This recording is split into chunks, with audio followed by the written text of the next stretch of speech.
Good morning. It's 5 o'clock, and I'm Joan Jones with your top stories. We're at 72 degrees right now, overcast skies, but expect more of the showers and thunderstorms all day today, and our high temp around 85 degrees. In the news, a technical glitch temporarily grounded all United Airlines flights departing in the U.S. and Canada overnight. The airline asking the Federal Aviation Administration to issue a ground stop for about a half hour, saying it had experienced a brief connectivity issue. The airline has since resumed normal operations. It was the same scenario that played out in August, United grounding its U.S. flights for hours over a technical glitch. Murfreesboro police say a 2-year investigation has resulted in 33 people being indicted for drugs, firearms, and murder linked to a cartel activity out of Nashville. Spokesman Larry Flowers saying that it started 2 years ago after a man died from an overdose. Borough police teaming up with Metro Nashville, Smyrna and Laverne police departments, Rutherford County Sheriff's Office, TBI, and federal partners, too, like the ATF. It's not just our community, it's communities throughout Middle Tennessee. So what I'm saying is, this is a good day. A good day for our area that all of these drugs were taken off the streets. Now, Flowers says the network funneled drugs to as many as 3 million people in Murfreesboro and the surrounding areas. ABC brought Jimmy Kimmel back last night. If you're just joining us, we are preempting your regularly scheduled encore episode of Celebrity Family Feud to bring you this special report. I'm happy to be here tonight with you.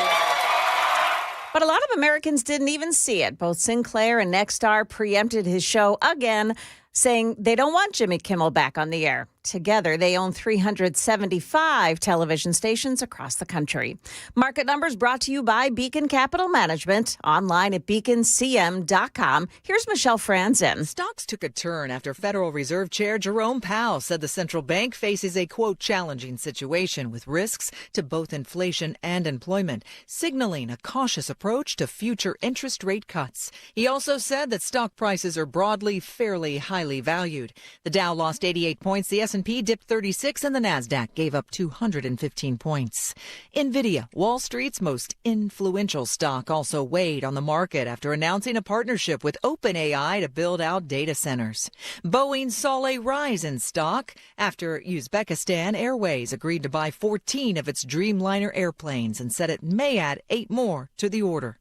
Jaguar Land Rover hitting the brakes on production lines. Workers at factories in central and northwest England were sent home at the end of August and will be out until at least October 1st, thanks to a cyber attack.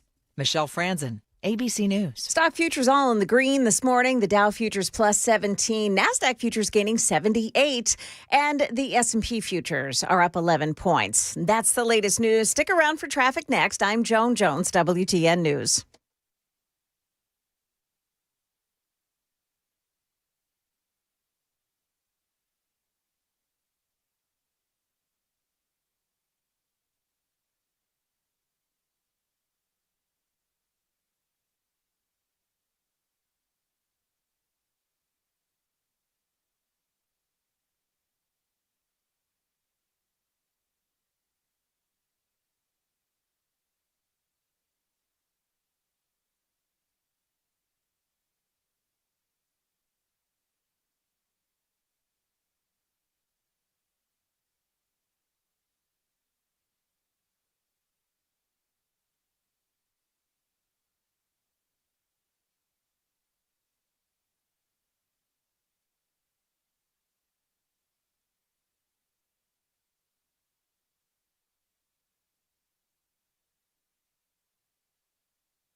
Got to watch for a crash in Whites Creek. This is on Whites Creek Pike at Briley Parkway.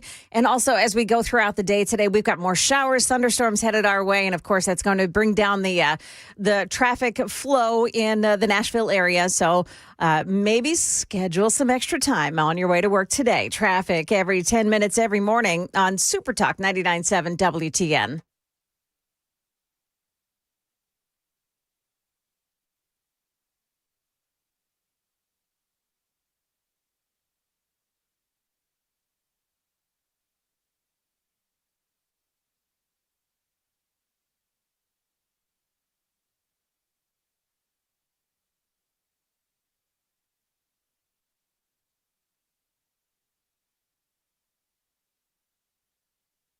On Super Talk 99.7 WTN, and good morning to you. Cloudy, possible storms today, and a high of 82. Yes, for you folks watching on Super Talk TV, I am from the Dan Dungeon. I'm from home today, feeling a little bit under the weather, so I just decided it would be good to stay at home today. But the news does continue. I hear that Joan is there. Sam is there as well. Hello. And, hello, Joan, and we'll just do the show as we always do. Now, Joan and Sam, yes. Have you heard any of the Kimmel audio from last night?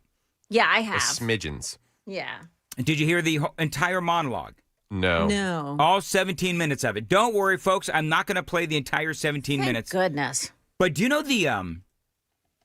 have you heard what was going on behind the scenes at the Kimmel show? No. Apparently there was, according to the Daily Mail, then I'm going to play the audio, I promise. You'll notice, and you will notice, that he did not apologize. Jimmy Kimmel did not apologize, but apparently the staff was freaking out because they said if he apologized, they would walk out. Oh, seriously? Yeah. This is how insane Don't it hate was. the media enough. Panic gripped the set of Jimmy Kimmel Live on Tuesday as staff admitted they had no idea what the host would say on his dramatic return to air. And yes, they threatened to walk out if he apologized. An insider telling the Daily Mail there was chaos behind the scenes and backstage and said writers and producers were threatening to leave if he did not defend his controversial comments on Charlie Kirk's assassination. So now the question is, and I'm going to play some of this audio, does he or did he defend his controversial comments? So I'm going to play some of this, and I'm sorry for folks watching at home or whatever. Due to the limitations of technology, I cannot send you or show you video today, but I do, of course, have the audio. This is Jimmy Kimmel from last night. But I do want to make something clear because it's important to me as a human, and that is, you understand that it was never my intention to make light of the murder of a young man. I don't... So he's showing some tears. Oh, so this is one of our listeners called this saying, yeah, he's going to cry. Of course Remember he's that going to yesterday? cry. Yeah. A lot of people online were saying, and the Oscar goes to Jimmy Kimmel. I don't think there's anything funny about it. I posted a message on Instagram on the day he was killed, sending love to his family and asking for compassion, and I meant it, and I still do. Nor was it my intention to blame any specific group for the actions of what it was obviously a deeply disturbed individual. That was really the opposite of the point I was trying to make, but I understand that to some that felt either ill-timed or unclear, or maybe both. And for those who think I did point a finger, I get why you're upset. If the situation was reversed, there's a good chance I'd have felt the same way. I have many friends and family members on the other side who I love and remain close to, even though we don't agree on politics at all. I don't think the murderer who shot Charlie Kirk represents anyone. This was a sick person who believed violence was a solution, and it isn't. Ever. And also, selfishly,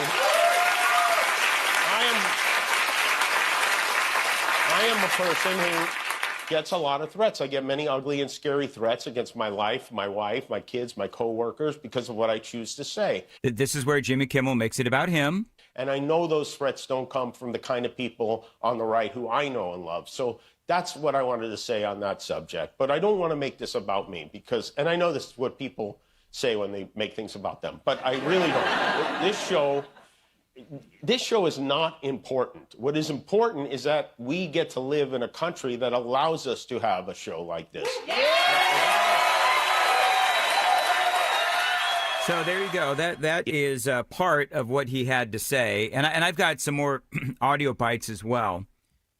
Clearly, it's almost like Joan and Sam. They imported Nashville's Woo Girls. Yeah.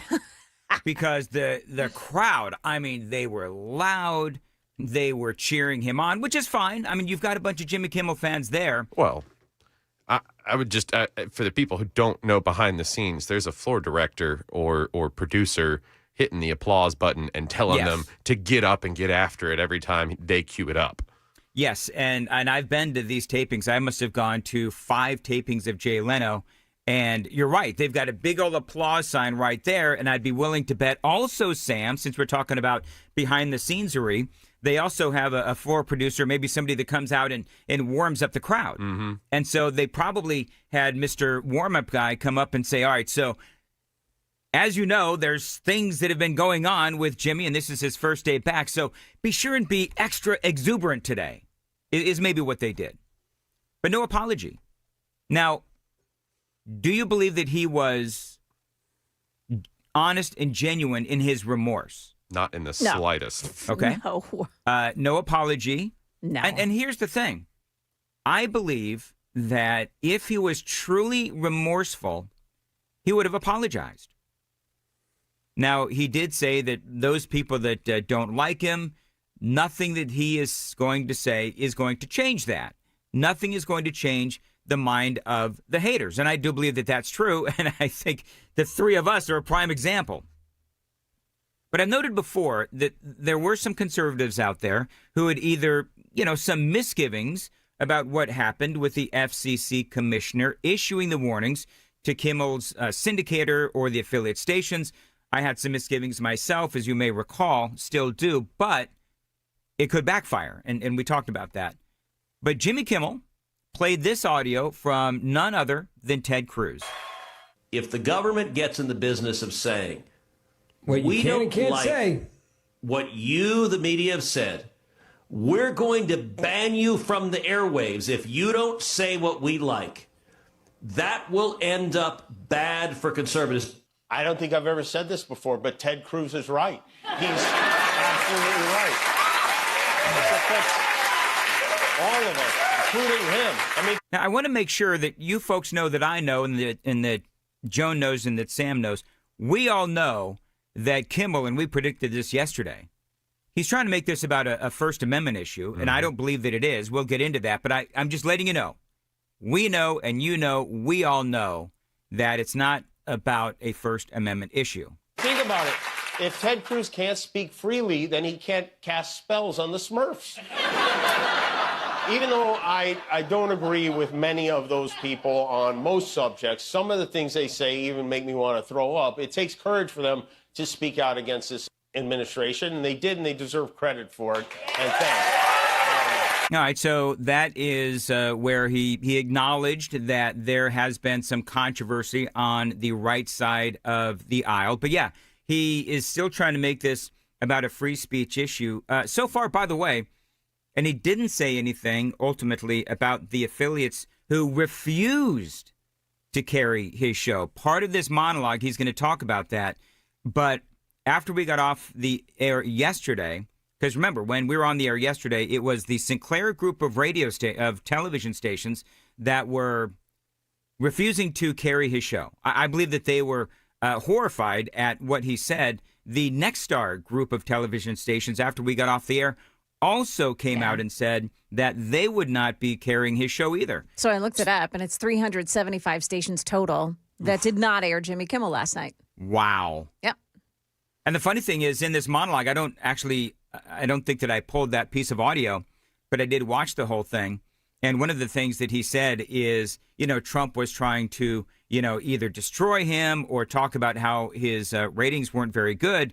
But then he said, that's going to backfire because everybody's watching me tonight. Well, not quite. Is there anything going on in traffic? Just one thing. It's a crash in Whites Creek on Whites Creek Pike at Briley Parkway. Otherwise, we're fine.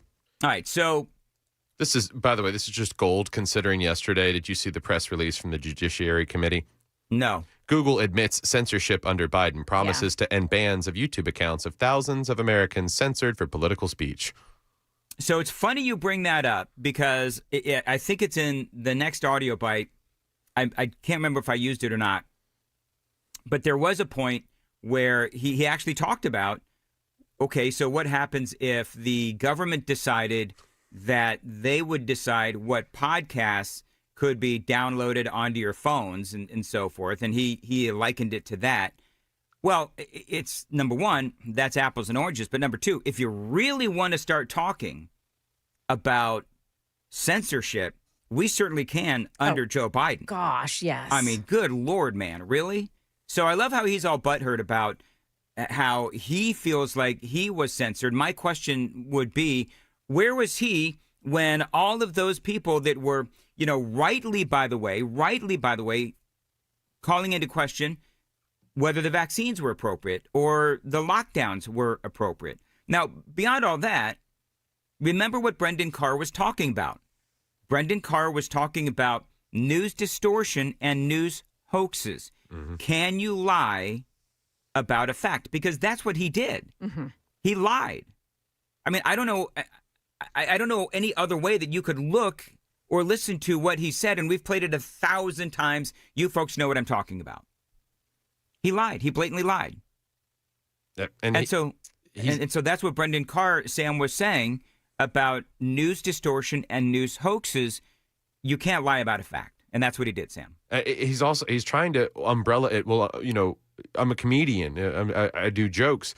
But when you comment on something that happens to be, first of all, recent, it's still, we're still finding out information.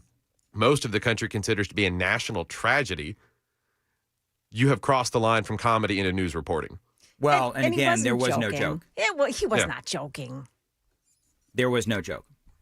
So he talked about the First Amendment. He attacked FCC Commissioner Chairman Brendan Carr. Started off, by the way, talking about how Stephen Colbert, in this next cut, he starts talking about how Stephen Colbert was pulled off the air. Kind of intimating that it was the FCC that did it, which clearly it wasn't. It was his employers who said his show was no longer profitable. The ratings had declined. You had lower revenue as well. And so that's where he does bring up the FCC chairman, Brendan Carr. For telling your followers, and that's something I'm embarrassed to say I took for granted until they pulled my friend Stephen off the air and tried to coerce the affiliates who run our show in the cities that you live in to take my show off the air. That's not legal. That's not American. That is un-American, and it is so dangerous. I want you to think about this. Should the government be allowed to regulate which podcasts the cell phone companies and Wi-Fi providers are allowed to let you download to make sure they serve the public interest? I mean, they kind of did. They tried to deplatform Joe Rogan over ivermectin. I was going to say, I mean, this is what they did. And so I thought this comment was, again, news distortion and news hoaxes, but whatever. I mean, this is what he wanted to say, and he said it. You think that sounds crazy? 10 years ago, this sounded crazy. Brendan Carr, the chairman of the FCC, telling an American company, we can do this the easy way or the hard way, and that these companies can find ways to change conduct and take action on Kimmel, or there's going to be additional work for the FCC ahead. In addition to being a direct violation of the First Amendment, is not a particularly intelligent threat to make in public. So that is what he said about Brendan Carr. Now, talk about somebody's got to define, okay, then what is a news distortion and what is a news hoax? And I think that is part of what this conversation is. That's the question. By the way, let's do this as a Daily Dan poll, if we could, Sam. If you watch us on YouTube, the question is, was Brendan Carr, the chairman of the FCC, justified in going after his affiliates, or at least issuing a warning, which we played the audio? It's all about whether it's in the public interest to have someone who said the kind of thing that Jimmy Kimmel did was a lie and an accusation against a political party. And as I said earlier this week, the affiliates in Disney chose not to fight it, which means they knew that he was wrong. Coming up, I'm going to play a final piece of audio from Jimmy Kimmel's monologue last night, and I will tell you that it is actually audio where he honors Erica Kirk. We'll talk about that and a whole lot more straight ahead. It is 5:21 on Nashville's Morning News on Super Talk 99.7 WTN. Joan has the news coming up at 5:30. Joan, what do we got? Yeah, so we've got more rain and thunderstorms headed our way. So we've got the latest with Stefano DiPietro coming up. And also, what happened after a Florida jury returned a guilty verdict for the man who tried to assassinate President Trump. Those stories and more at 5:30 on Super Talk 99.7 WTN.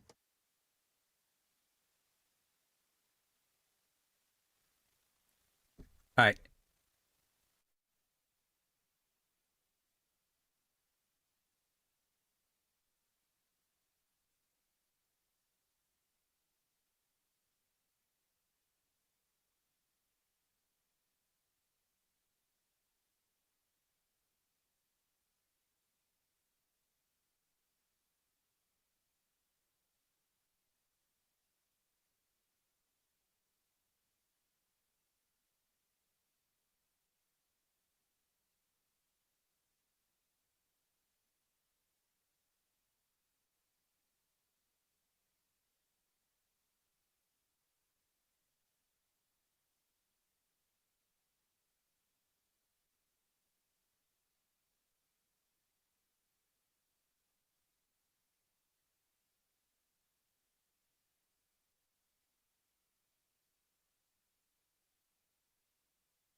526 on Nashville's Morning News on Super Talk 99.7 WTN.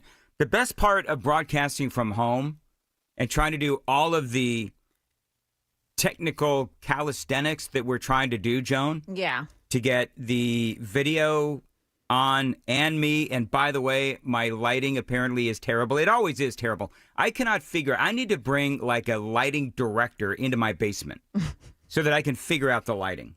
But anyway, so we're working on being able to present video as well. But so far we are unable to do it. But we're working on it. So last night, Jimmy Kimmel, we're playing some audio from Jimmy Kimmel, and we just spent the first part of the half hour playing some select cuts. Whole thing is 17 minutes, and I didn't want to subject you poor folks to 17 minutes of Jimmy Kimmel. He did, though, have one moment where he honored Erica Kirk. Listen to this. There was a moment over the weekend, a very beautiful moment. I don't know if you saw this. On Sunday, Erica Kirk forgave the man who shot her husband. She forgave him. That is an example we should follow. If you believe in the teachings of Jesus, as I do, there it was. That's it. A selfless act of grace, forgiveness from a grieving widow.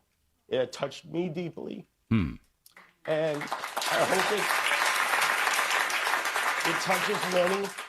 And if there's anything we should take from this tragedy to carry forward, I hope it can be that, not this. So thank you for listening, and I'll have more to say when we come back.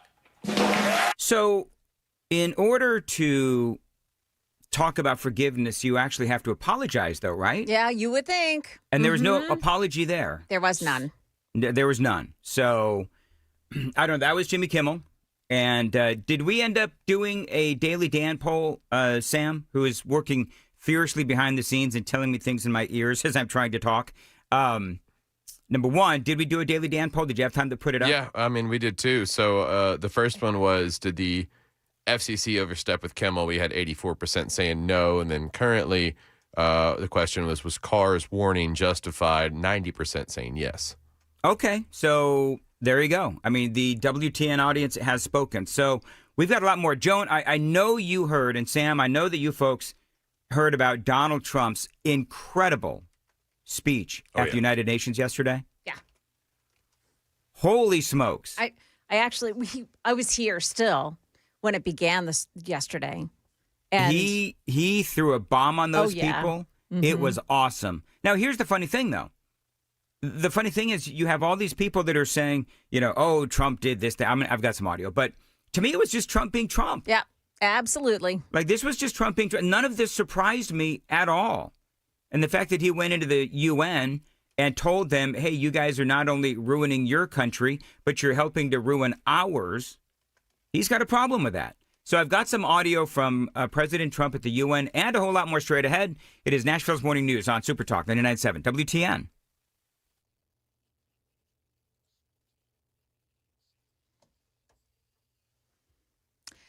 Good morning, now 5:30, and I'm Joan Jones with your top stories. Hump Day, and we've got more rainy weather to greet us today. Strong thunderstorm threat continues though today and into early tonight. Heavier rainfall, gusty wind continues to be the main threat. Yeah, Stefano DiPietro telling us that the severe weather threat remains low again today.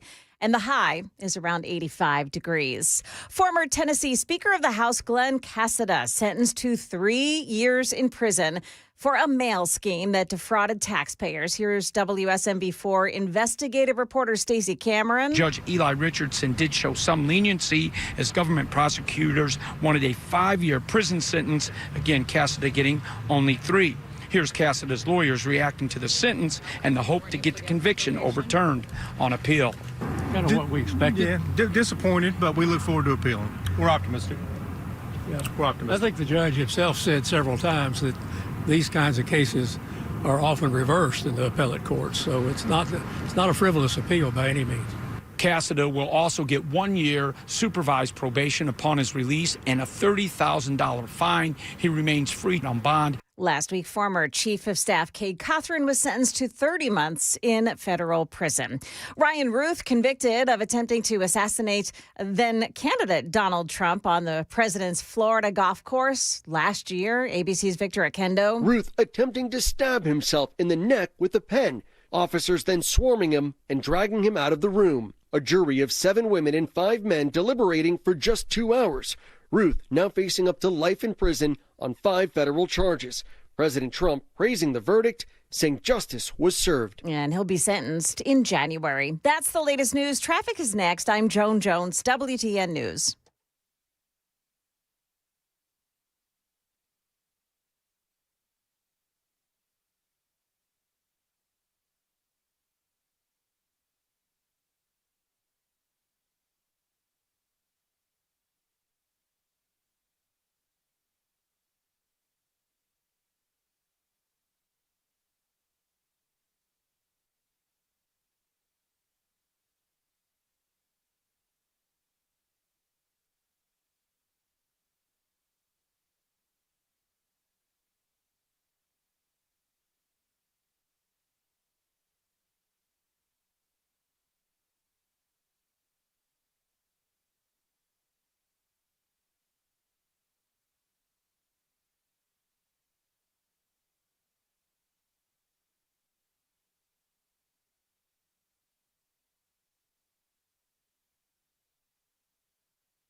Looks like they're still working that crash scene at Whites Creek Pike, southbound at Briley Parkway. We're being told this is a car and a tractor trailer in the right lane, and the right lane is blocked off by it. You've got some delays starting now on 24 westbound in the Laverne area. Traffic every 10 minutes every morning on Super Talk 99.7 WTN.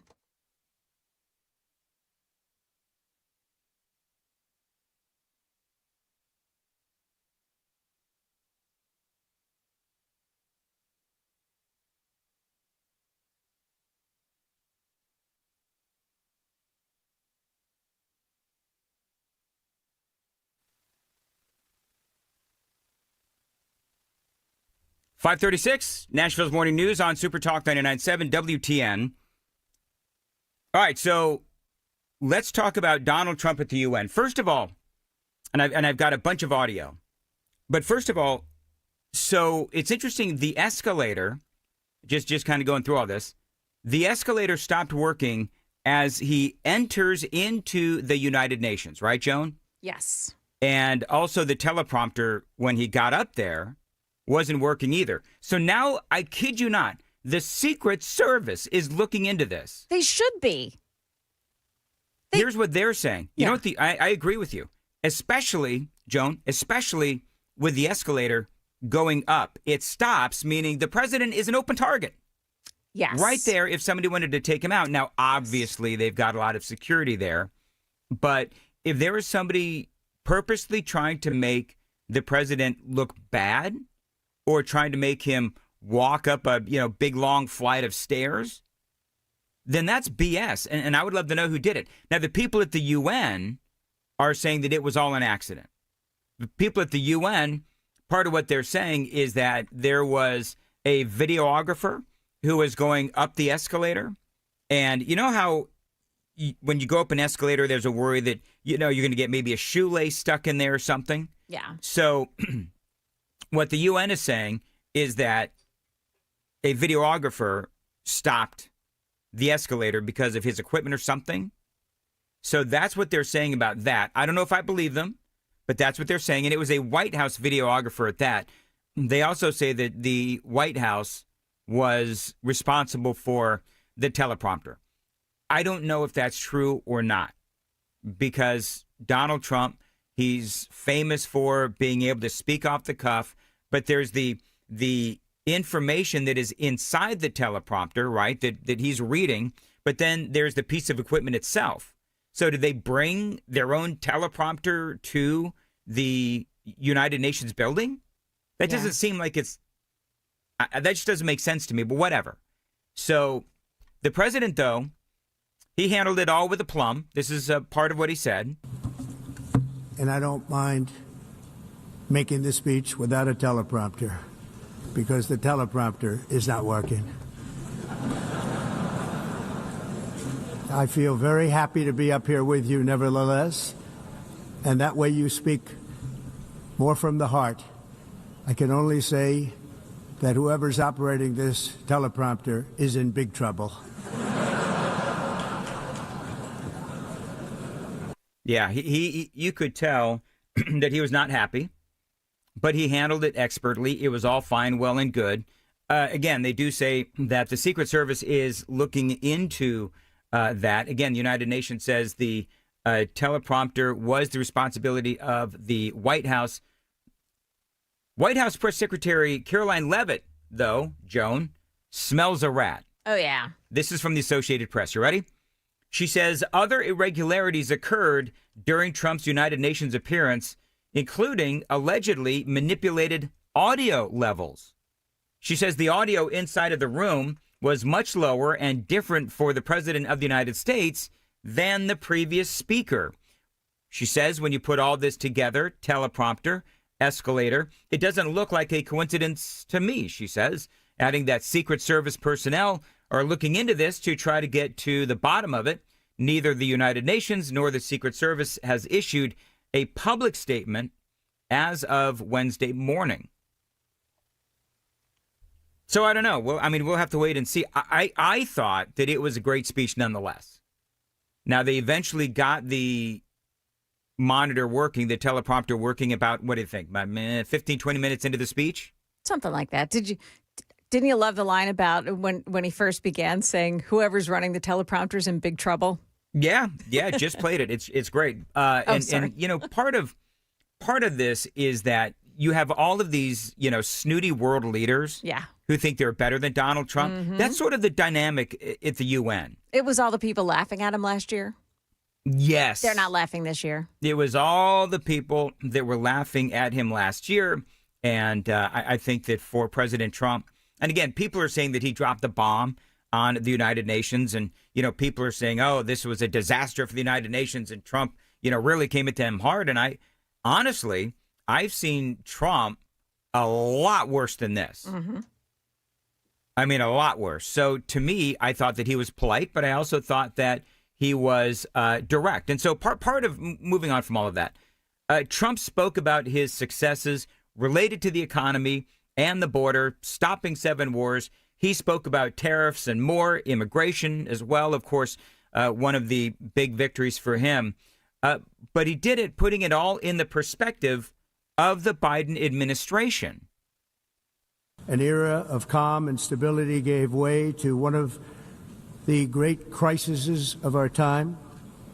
And here in the United States, 4 years of weakness, lawlessness, and radicalism under the last administration delivered our nation into a repeated set of disasters. Yep. And we all know that there are a lot of disasters when it came to Joe Biden. And by the way, Joe Biden was the more desired president of all of these people there at the United Nations, all of them. And so for President Trump, he knows that they look at him and they look at him like he's, you know, some sort of, I don't know, part of the great unwashed. That's what they think of Donald Trump. And yeah, Joe Biden was an epic train wreck. Remember, we had that polling yesterday showing that the American people trust Republicans. That's right, Republicans. Far more than the Democrats on the top issues of the day. The economy, immigration, crime, CNN. I played you the audio. CNN did a whole thing on it. And they must have absolutely choked on that segment. But the thing is, by and large, the American people do trust Donald Trump. And they remembered all of the disasters that you just heard Donald Trump talk about in front of the United Nations. They were, of course, again, all of those disasters courtesy of Joe Biden, the Democrats, and in some cases, the United Nations. And I'm going to get into that because the United Nations, and we've talked about this before, friends, but the United Nations, they have organizations and groups within the United Nations that facilitated the illegal immigration into our country. And Trump talks about that. Millions and millions of dollars. So even if, here's the thing, and I've said this a number of different times, but even if Donald Trump does not live up to all of those promises, still a far cry from Joe Biden. I mean, think about the 5 o'clock segment, the 5:05 to 5:30 segment, talking about Jimmy Kimmel, right? So people are trying to blame Donald Trump for that.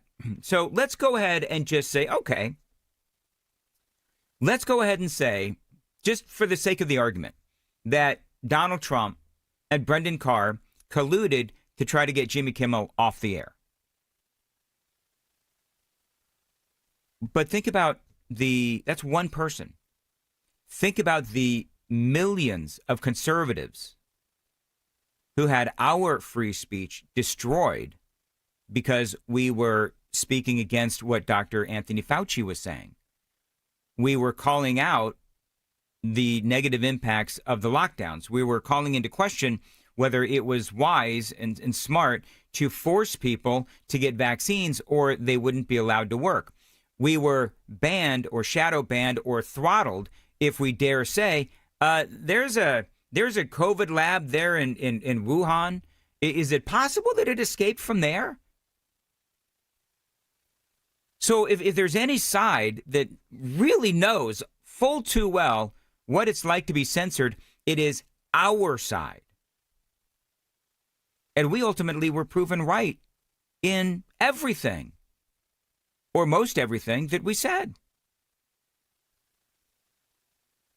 And so the American people, we do still remember what Joe Biden did and what Joe Biden didn't do.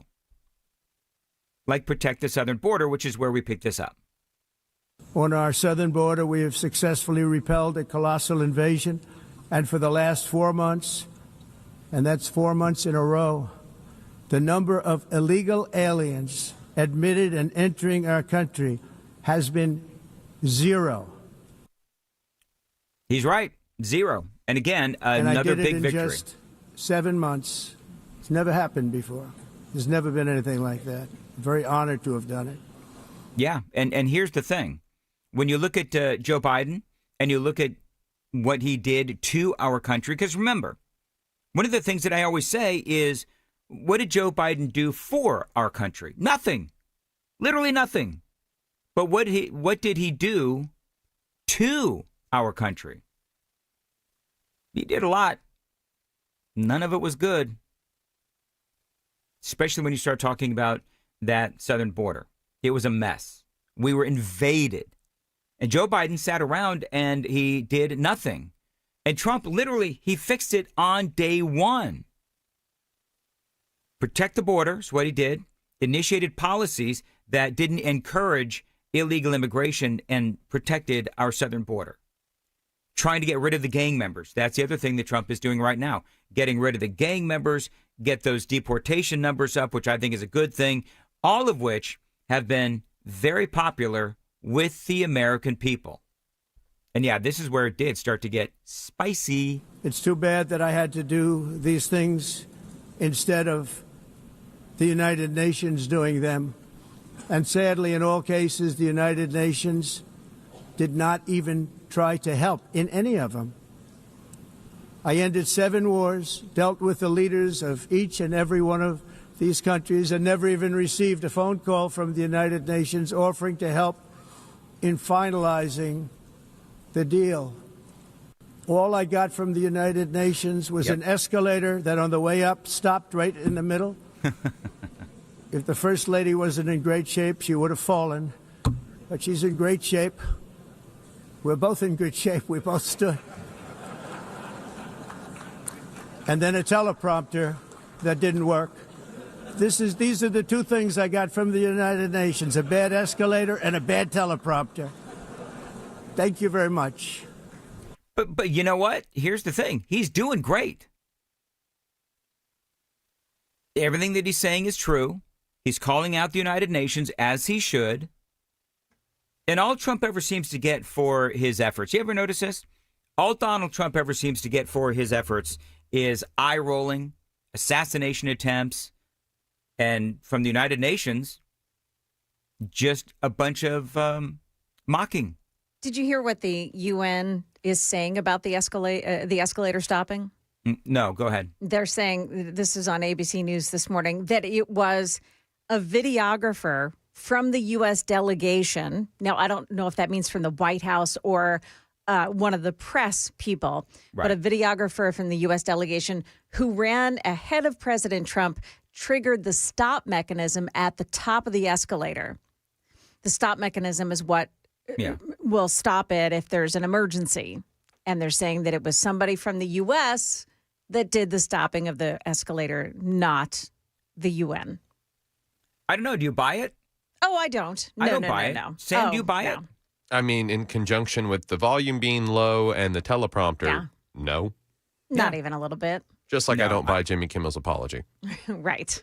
Well, or lack thereof. Or his tears. Thank you. Okay, I was good. I didn't want to correct you, Sam. But Jimmy Kimmel did not apologize, and he did it without. He tried to do it without saying sorry, which is not an apology. Reprehensible. Yes. Yeah.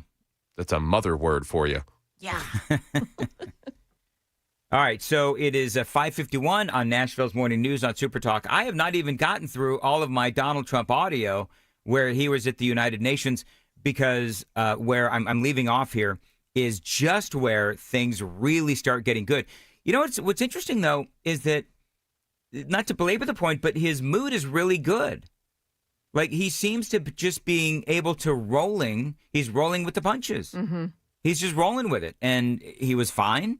And I don't know how his mood was. But again, I've certainly seen the president a lot worse. And you know, the United Nations, I mean, they hated this.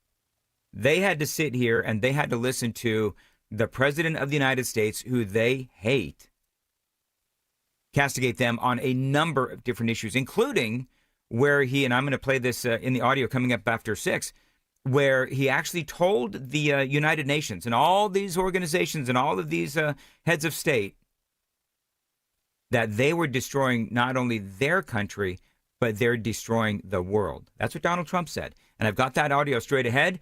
The super text line is 615-737-9986, 615-737-WWTN. Got a lot more straight ahead on Super Talk 99.7. And coming up here, a fentanyl making operation busted in Murfreesboro. And next time you yell at the umpire, he may not hear a word you're saying. We'll tell you why. Stick around for that and more at 6 o'clock on Super Talk 99.7 WTN.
All right, so anyway, Canada.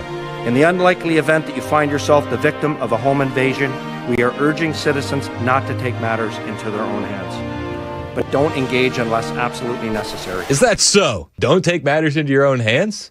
Bro, they're in my living room. We urge you to call 911 and do everything you can to keep yourself and loved ones safe until police arrive and be the best witness possible. Oh, be the best witness possible as your wife is being beaten by home invaders. You're being tied up. Just call Lee, chip in, and be a great witness. You know, Superman, and then, you got Bizarro. In Florida, they're like, we're going to shoot you stone cold dead. This is Bizarro, Florida. Is that what Ontario is? It's close enough.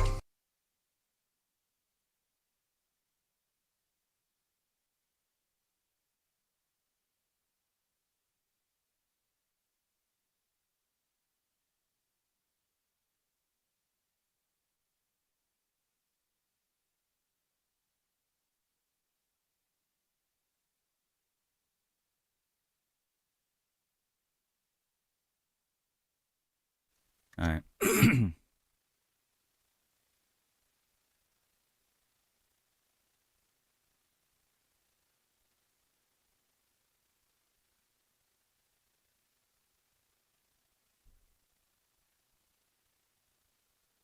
5:57, Nashville's Morning News on Super Talk 99.7 WTN. Super text line is open, 615-737-9986, 615-737-WWTN.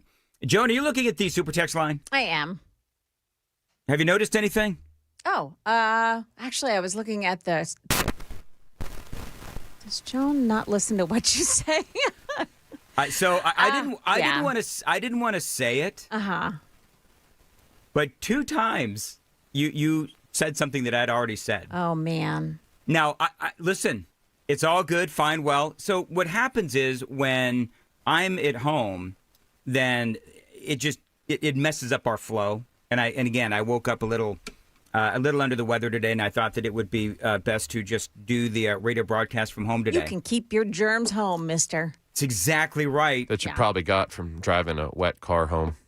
Yeah, everybody, also people want to know what happened with my car. So if you were not listening yesterday mid-show, I discovered that with all of the torrential downpours, I had left my back window open in my car. So I go down there. My car is absolutely drenched on the inside. So I did best I could to clean it out, to dry it out and everything else. Best part of that whole thing, and all this is happening on the air, is I'm trying to do a radio show. I go back up to the door, and I've locked myself out of the station because I didn't take my key card. I've done that before, and so I get it. Then I sit down in the chair, and within 3 seconds, Sam says, Xfinity, now. And I'm just like, I'm out of breath because I've been running down the hall, and I probably did, it was not a good commercial. I called myself out for it, and I gave them what we call a make good. But as my car, by the way, is now dry, and it's fine, smells great. I just didn't feel great this morning. But as bad of a day as I had yesterday, it does not compare to Kamala Harris. Have you heard about her appearance on The View? We're going to talk about terrible. She has the audacity. I don't know what she's trying to do, but as she's making this tour, this Trump Sucks tour, which basically is what she's doing, it's also she's trying to make this about an I told you so tour. The reality is, based on the most recent polling, people far, far, far more trust Donald Trump and the Republicans than Kamala Harris. We've got that and a whole lot more straight ahead. Super text line is open at 615. I'm reading it, 615-737-9986, 615-737-WWTN. All right, coming up next, we have more audio from Donald Trump at the United Nations. We have some reaction audio and video from Kamala Harris. And something happened in Tennessee yesterday that you need to know about. It is all straight ahead on Super Talk 99.7 WTN.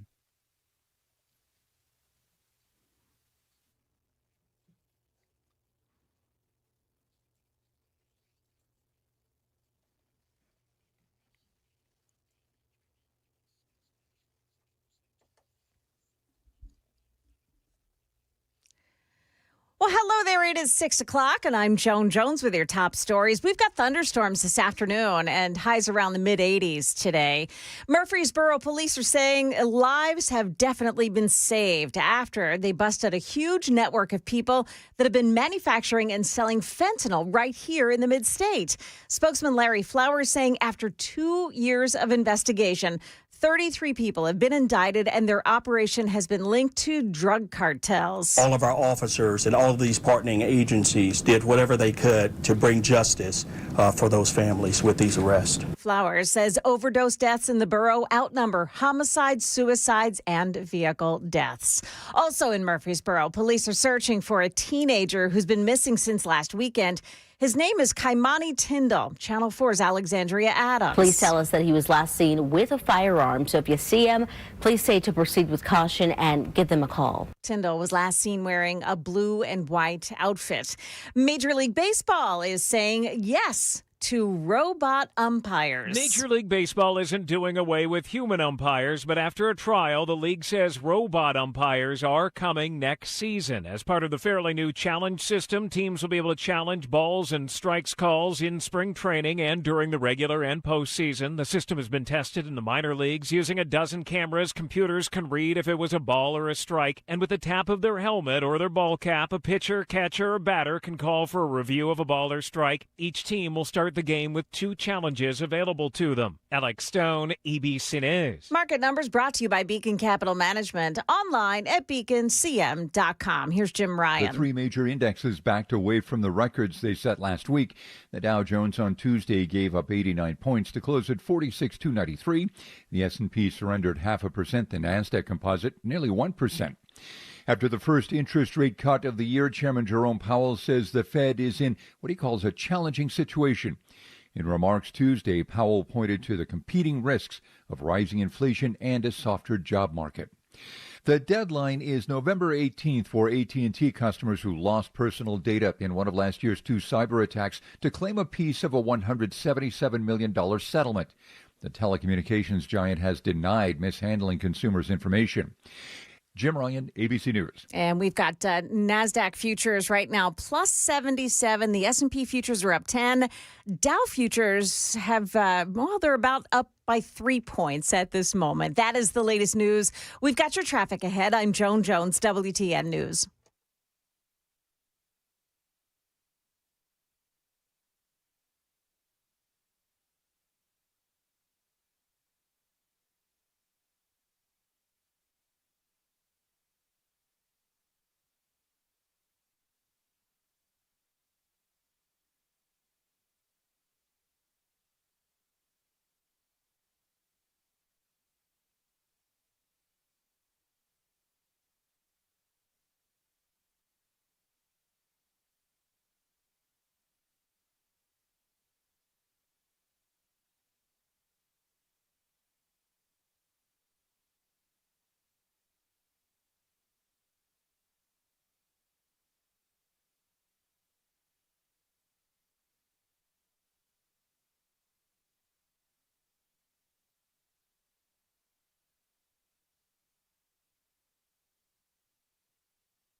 Okay, so 24 is beginning to back up now, westbound side at Sam Ridley Parkway all the way into Nashville. Looks like that's just heavy volume at this point, and they're still working an accident scene in Whites Creek. Whites Creek Pike southbound at Briley Parkway. That's a car and a tractor trailer, and the right lane is blocked. Traffic every 10 minutes, every morning on Super Talk 99.7 WTN. Thank you, Joan. 6:04, Nashville's Morning News on WTN. Dan Mandis here for my friends at Loan Pronto. Are you trapped in a high-rate mortgage, watching your hard-earned money vanish every month? Well, listen, does not have to be that way. So stop right now, because Loan Pronto, they are delivering the lowest mortgage rates in 3 years. Loan Pronto's rate reduction home loan program is a streamlined, low-cost way to slash your house payments by hundreds of dollars every single month. So lock in a fixed rate as low as 4.99% APR and close in as little as 2 weeks. No appraisal needed in most cases. And here's the kicker. You can skip your next 2 house payments entirely. Don't wait. Rates this low won't last long. Loan Pronto, you got to call them right now for your free, no obligation quote. Loan Pronto is amazing. 615-499-5780. 615-499-5780. Find them online anytime. It is loanpronto.com and lock in those low rates and skip those next 2 payments. Loanpronto.com. Tell them Dan told you to reach out. Equal housing lender, NMLS 166-1781. Subject to lender approval, NMLSconsumeraccess.org.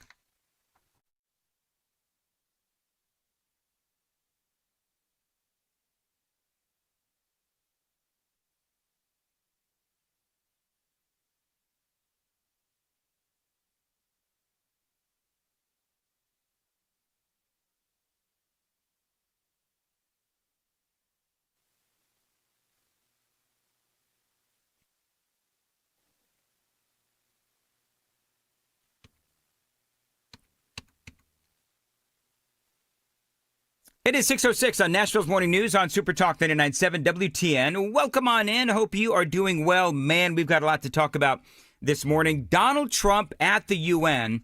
A lot of people are making a very big deal about this speech where he really, lowered the kaboom on the United Nations for a number of different reasons. And a lot of it was related to immigration. I thought that not only was it a great speech, but he was telling the truth. He was absolutely truth-telling. And if the UN doesn't like it, then I think obviously that means that Donald Trump was doing something right. Now, at the end of the last hour, I played a couple of different sound bites for you from the president as he was in front of the UN.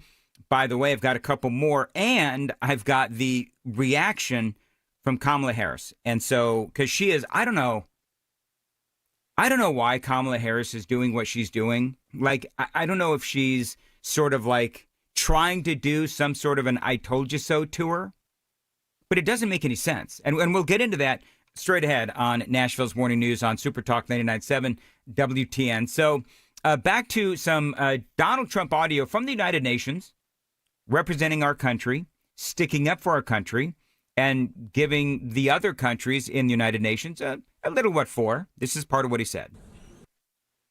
I've come here today to offer the hand of American leadership and friendship to any nation in this assembly that is willing to join us in forging a safer, more prosperous world. And it's a world that we'll be much happier with. A dramatically better future is within our reach. But to get there, we must reject the failed approaches of the past and work together to confront some of the greatest threats in history. I mean, be honest. There's a lot of threats that we have right now. And we'll get into some of these issues, but think about what Donald Trump inherited.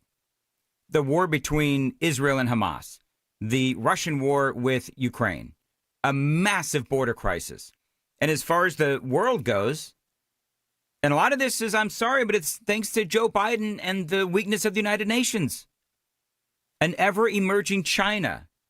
India has turned into a powerhouse. The wars going on all across the world. Mass migration, of course, we will talk about that. Mass migration, and Trump is going to mention this, it is destroying Europe. It is destroying Europe. It's destroying the UK. It's the mass migration, and Trump stopped it. Remember what mass migration really is. In Europe or here. In Europe, you've got a bunch of Muslims. Sorry, but that's true. You got a bunch of Muslims who refuse to assimilate. And that's dangerous. And they're refusing to obey the laws or the customs of the nations that they are pledging to overcome in Europe. So he's right. And we do need to fix all of this. And the United Nations, with their woke attitude and their woke policies, they just refuse to do anything about it. And so Trump literally comes to them with an olive branch. And he says, help me, help you fix the world. And they're sneering in contempt at the United Nations. As far as Hamas goes, of course, remember the United Nations, we talked about this the last couple of days. The United Nations has been pressuring Israel to agree to a two-state solution, which, as I've said before, and I'm not going to repeat myself, but that is insanity given none of these other countries have ever actually been attacked like Israel was. And think about that. Unfortunately, Hamas has repeatedly rejected reasonable offers to make peace. We can't forget October 7th, can we? Now, as if to encourage continued conflict, some of this body is seeking to unilaterally recognize a Palestinian state. The rewards would be too great for Hamas terrorists for their atrocities. This would be a reward for these horrible atrocities, including October 7th, even while they refuse to release the hostages or accept a ceasefire. But instead of giving in to Hamas's ransom demands, those who want peace should be united with one message: release the hostages now. Just release the hostages now. Yeah. And he did get, I've seems to me very much like a golf clap, but, at least he did get an applause line. And at least he got some applause. But isn't it crazy how so many of these nations are saying that Hamas should be rewarded with a Palestinian state? It is insanity. And the UN, even though they were applauding, the releasing of the hostages, a lot of these nations do believe that Israel needs to capitulate to Hamas. And there's no way.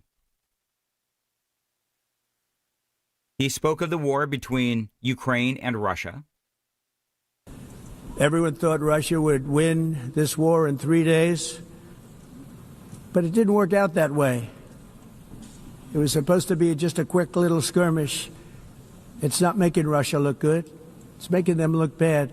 China and India are the primary funders of the ongoing war by continuing to purchase Russian oil. But inexcusably, even NATO countries have not cut off much Russian energy and Russian energy products, which, as you know, I found out about 2 weeks ago, and I wasn't happy. Think of it. They're funding the war against themselves. Who the hell ever heard of that one? It's embarrassing to them, and it was very embarrassing to them when I found out about it, I can tell you that. So I'm ready to discuss this. We're going to discuss it today with the European nations, all gathered here. I'm sure they're thrilled to hear me speak about it, but that's the way it is. Oh, yeah. Can you imagine Sam and Joan having to go into a big, long meeting with Donald Trump after he called out? And these are the nations, not just some of the nations, that continue to buy oil from Russia, because that's Trump's plan. He wants to starve their economy. And while he is trying to starve their economy with sanctions and so forth, you've got Italy, Slovakia, Belgium, the Czech Republic, and the EU, among others, that are still buying oil from Russia. It's crazy. You're fighting a war with Russia, yet, and you're calling, by the way, Vladimir Putin a killer and all of these other things, yet you are lining his pockets with money by buying his oil and his energy products. Silly. And Donald Trump, obviously, part of what he wants is he does want a piece of those energy purchases for America. By the way, did you see what Donald Trump posted on True Social yesterday? He posts a lot on True Social. You see what he said about Zelensky and Russia? No. I'm going to read a little bit of it. Let me see if I can pull it up real quick. He says,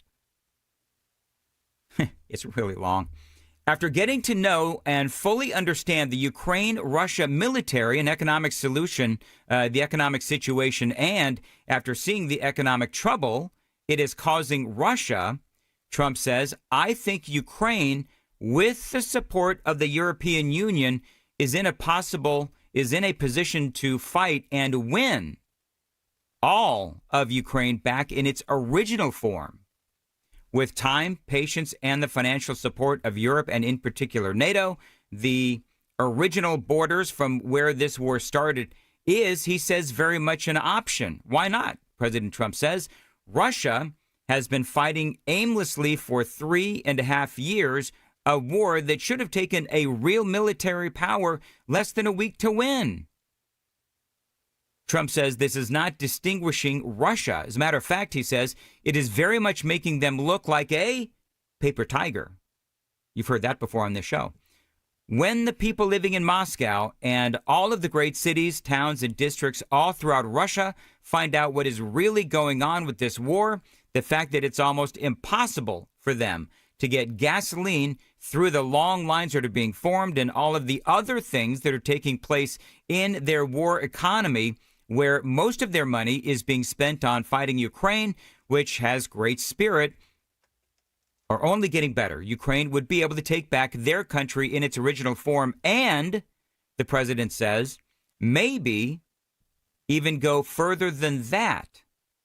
So President Trump is basically suggesting that Ukraine could take parts of Russia. What he's basically doing is the president has been trying to stop this war since he got back into office, last 7, 8, 9 months, whatever it's been. And now he's telling Ukraine, you know what, Ukraine? Russia is bleeding money and they're running out of bodies. So the president says that our president says to Zelensky, go back in. You can take over not only the territory that Russia has absconded with and taken over, but you can also go back in and take parts of Russia. So he has gone from it's like a complete 180 from trying to stop the war to just giving them the keys and the permission to go on and continue with the war and escalate the war. The president's saying we will continue to supply weapons to NATO for NATO to do what they want with. Good luck to all. So I'm going to give you my bottom line on this straight ahead. It is 6:17. Time to check the roads on WTN.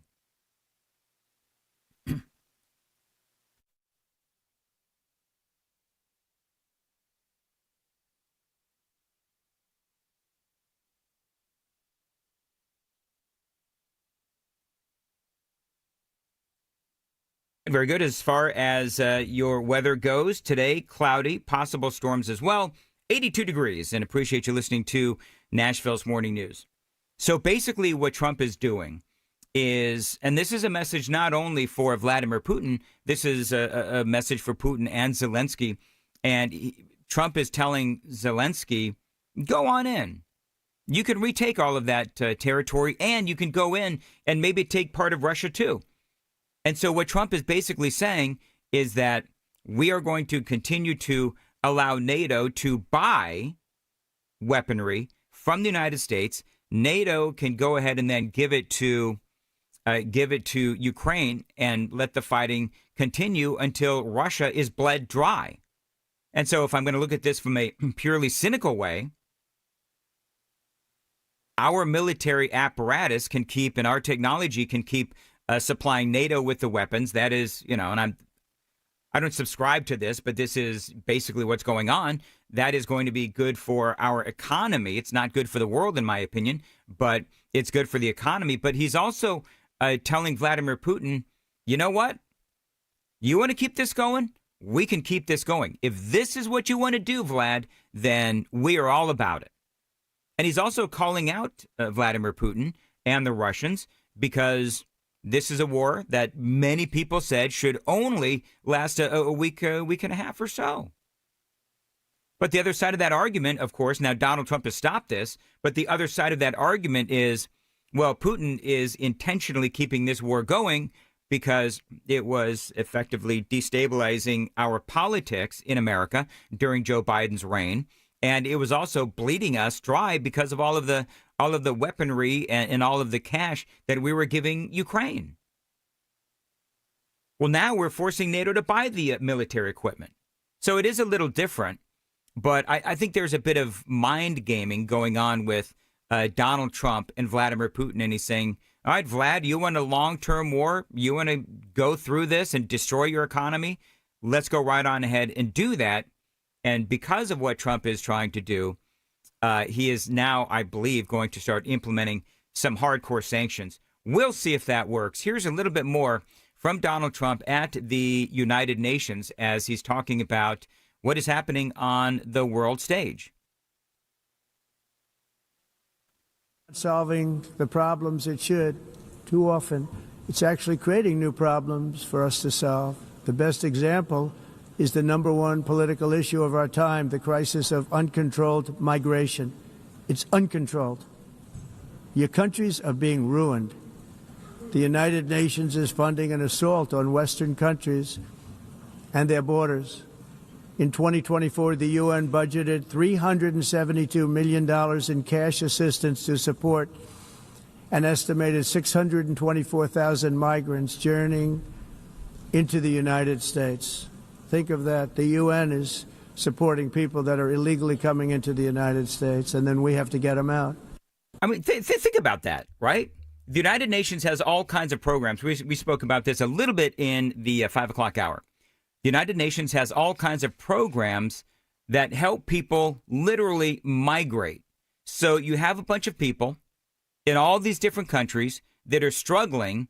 And so these United Nations affiliated groups and programs give them money, millions, billions of dollars, supplies and food and the like as they travel to America.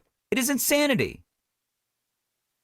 And so Trump, he spoke about how in many of these countries, the prisons are filled with so-called asylum seekers. And we have the same thing here. We've got bad people coming into our country, and then we have to either put them in our prisons or we have to ship them off to El Salvador or wherever we can find a nation to take them. It is insanity. All right, I got one final cut coming up from President Donald Trump in front of the UN. This is big news today. Kamala Harris, everybody has an opinion on the president's speech. We'll continue to talk about that and a whole lot more straight ahead. Super text line is open, 615-737-9986, 615-737-WWTN. Joan Jones has the news coming up at 6:30. Joan. Yeah, coming up, the Republicans' majority in the House of Representatives just got a little slimmer, and we'll tell you why the New York Times got it wrong again. Those stories coming up here at 6:30 on Super Talk 99.7 WTN.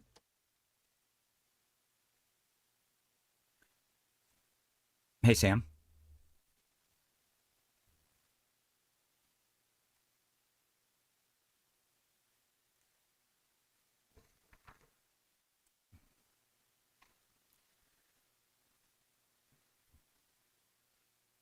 Dan Mandis here for my friends at Zentex. You know, your bathroom is one of the biggest selling points when it comes to getting your home sold. And Zentex can help you with a huge upgrade and a special price and offer just for my listeners. Now, you can upgrade your bathtub into a walk-in shower with grab bars and a bench seat from Zentex. Now, this can help the older folks in your life, and a bathtub redesign can make your bathroom look spectacular. Now, a little bit about Zentex, family owned and operated for 25 years. And yes, they were the 2022 winner of the Better Business Bureau Torch Award for ethics. Now, those are just some of the reasons why I put my trust behind Zentex.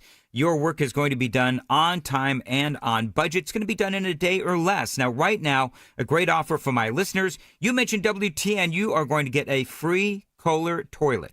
That's right. And you can get $999 off your bathroom project or enjoy no interest for 2 years. Whatever works best for you. Find them online anytime. As always, tell them Dan Mandis told you to reach out. Zintex, Zentex.com. That's Zentex.com.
628, Nashville's Morning News on Super Talk 99.7 WTN. Dan Mandis here, going through a lot of the relevant audio of Donald Trump's United Nations speech yesterday. Coming up, by the way, after the news,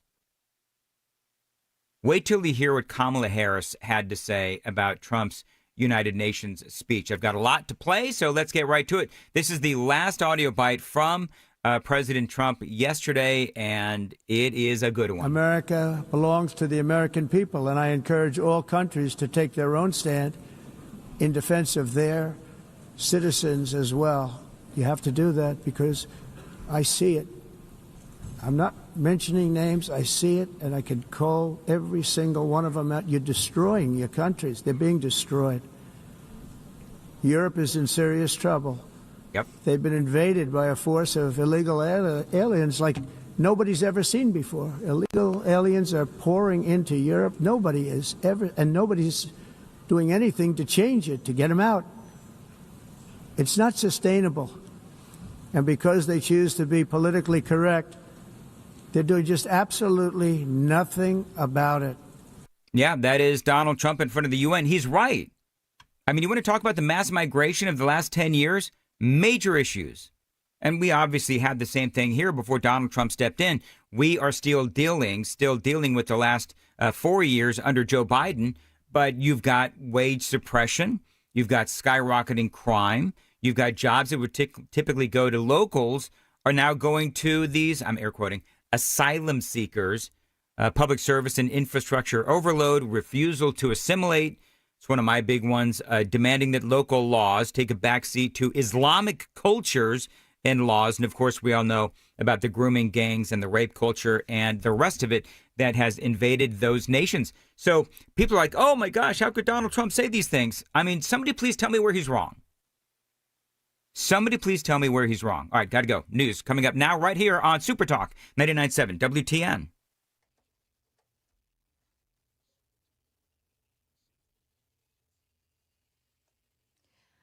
Good morning. Now 6:31. I'm Joan Jones with your top stories. A special election held in Arizona yesterday has gone to the Democrat who got backing from the likes of Bernie Sanders and AOC. She is Adelita Grijalva, the daughter of Congressman Raul Grijalva, who died in March. Now, she defeated the Republican candidate Daniel Gutierrez. The results further eroding the already slim Republican majority in the House of Representatives. There are two more special elections coming up. A Texas seat vacated by the death of another Texas Democrat. That is expected to go to the Democrat candidate in November. And, of course, Tennessee's 7th Congressional District, where Mark Green stepped down in July. That one is being held in December. The so-called class wars have gotten out of hand in Sumner County. Police are saying lighthearted high school pranks involving toilet paper, sugar, and shaving cream in Gallatin and Hendersonville, well, they've now led to cars being spray painted and homes having to be professionally cleaned. Scott Langford is the director of schools, and he spoke to Channel 4. We know the pranks are meant to be fun, but quite often they go too far. Property gets hurt, and we're really concerned about the safety of our kids. So if we can all work together and not have grade wars, that would be great. He says the schools involved include Liberty Creek, Gallatin High, and Station Camp High Schools. And a serious blunder for the New York Times shortly after Ryan Ruth was convicted on all charges related to an assassination attempt on then-candidate Donald Trump. The New York Times published an article with the headline, "Man Found Not Guilty of Trying to Assassinate Trump in Florida." The Times issued a statement saying that it's common practice for some stories to be pre-written, including in the case of trials. Others are asking how anyone could think that there would even be a not guilty result. That is the latest news. We've got traffic and weather ahead. I'm Joan Jones, WTN News. Thank you, Joan. You know, people have already written, like Joe Biden's obituary. What do you call it? Obituary. Yeah, I know. I mean, it is. Yeah. It is common practice for them to sort of pre-write things, and then depending on what happens, I myself have had different promos written and fully produced where it might say Trump wins or Biden wins, or just you've got to make sure that you're ready. That though is egregious. Well, is it a mistake? Again, Right. just like the escalator, just like the teleprompter, is this a mistake? Exactly right. Exactly right. Gotta All right, coming up, we got a lot more. Dan here for Busy Bee Plumbing, Heating, and Cooling. It is the best prices of the year event, and the savings, they are buzzing. Now, right now, with any heating repair service, you are going to get a free dryer vent cleaning courtesy of Busy Bee. That's right. Protect your home and feel safer on Busy Bee. If you need a new HVAC unit, check out these stingers. Goodman 14.3 SEER 2-ton split heat pump. That is just $7,995. That does, by the way, come with a 10-year parts warranty and a 2-year labor warranty as well. Again, that is a Goodman 14.3 SEER 2-ton split heat pump, $7,995, a great deal. Plumbing deals as well. They've got you covered there. $500 off water and drain repipes, $300 off of tanked to tankless water heaters, and up to $1,500 off water filtration systems as well. Check them out online, busybeehvac.com. Call them 615-775-7833, 615-775-7833, busybeehvac.com.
Change, friends, is always happening. It is a part of life, of course. And when it comes to music, change is all around us. Songs are rewritten, classics are remixed, bands and artists come and go. Even our taste in music changes. But no matter how things may change in the next 5 years, there is one thing that is indeed going to stay the same. That is the price of your internet. Xfinity is introducing a 5-year price guarantee. Now, that means that you get 5 years of the most reliable Wi-Fi with their best equipment included for a price that stays exactly the same. That's right. One internet price, 5 years guaranteed, courtesy of Xfinity. Learn more at xfinity.com/deals. Restrictions apply. New residential customers only. Taxes and fees extra and subject to change. Most reliable Wi-Fi based on Open Signal Awards USA. Fixed Broadband Experience Report, August 2024.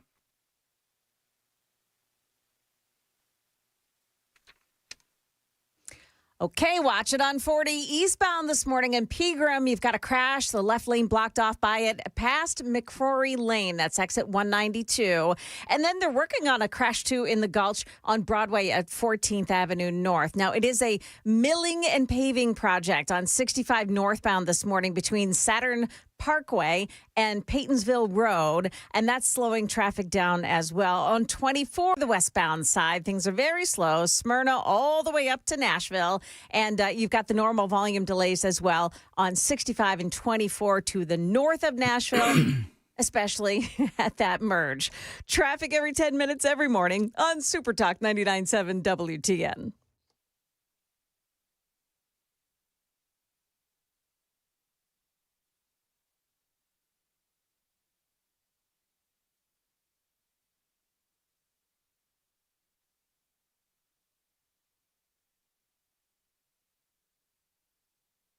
Sorry, Joan, didn't mean to clear my throat in your ears.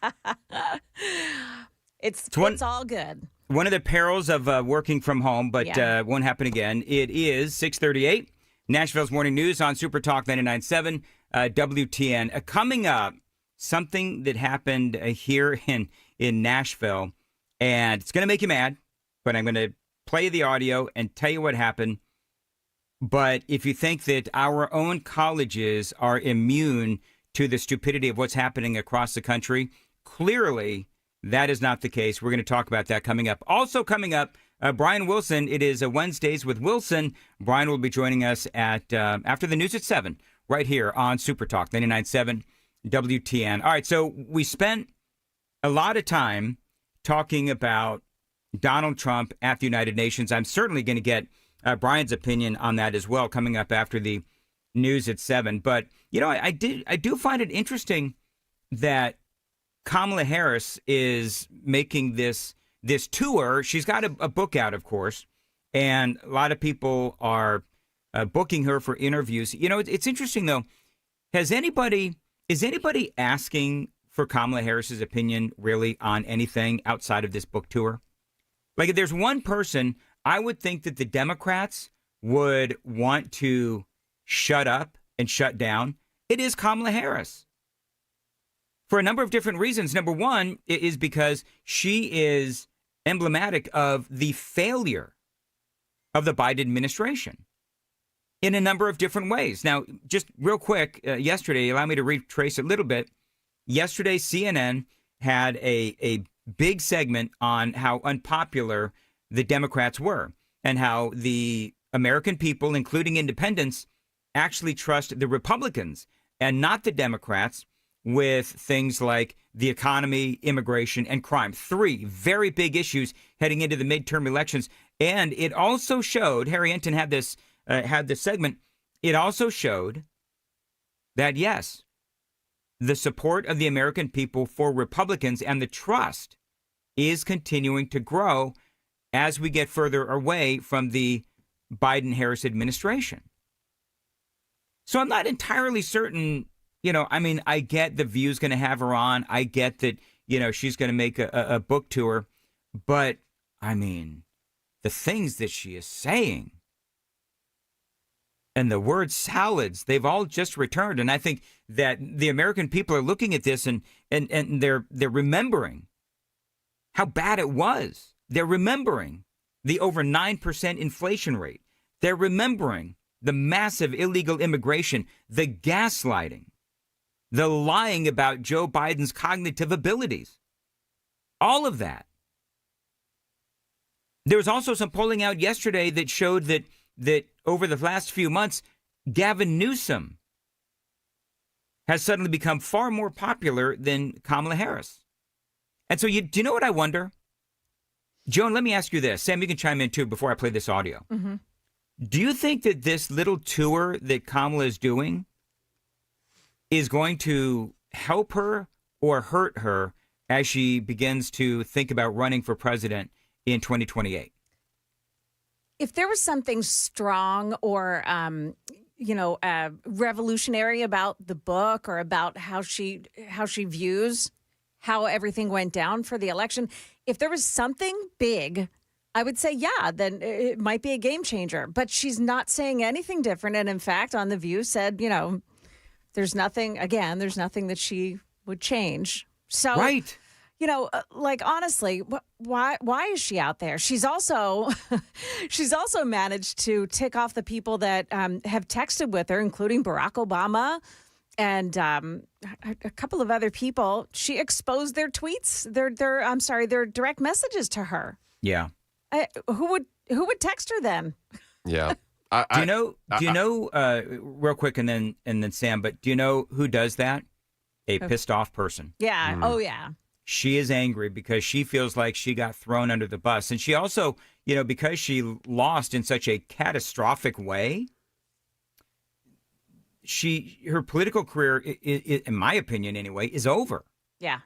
I mean, it's over. Gavin Newsom, far more popular than she is, heading into, you know, eventually the primary season. And you know that Newsom's going to run. Go ahead, Sam. So to the point, though, she, what was it, like 6 months ago, got out when people are right after Trump was inaugurated, talking to her about running and stuff. And, oh, no, I just need to get out there and be with the people, is something along the lines of what she said. And, now we're out promoting a book, which is not really doing that. That's exposing that you knew all these things were going on. I don't see how it's not a shooting both of your feet at the same time situation. I'd forgotten about that, Sam. Thank you for the great reminder. Yeah, Joan, you remember this? Where she said, I'm not running for president again. What I'm going to do is I'm going to go out to Des Moines, Iowa, and some of these other places, and just listen to people and talk to people. That's what I'm. And it was so fake, and it was more gaslighting. So this was her yesterday on The View talking about coming up. We're going to do this. We're going to listen to the Kamala Harris audio first, though. We have to check traffic on WTN.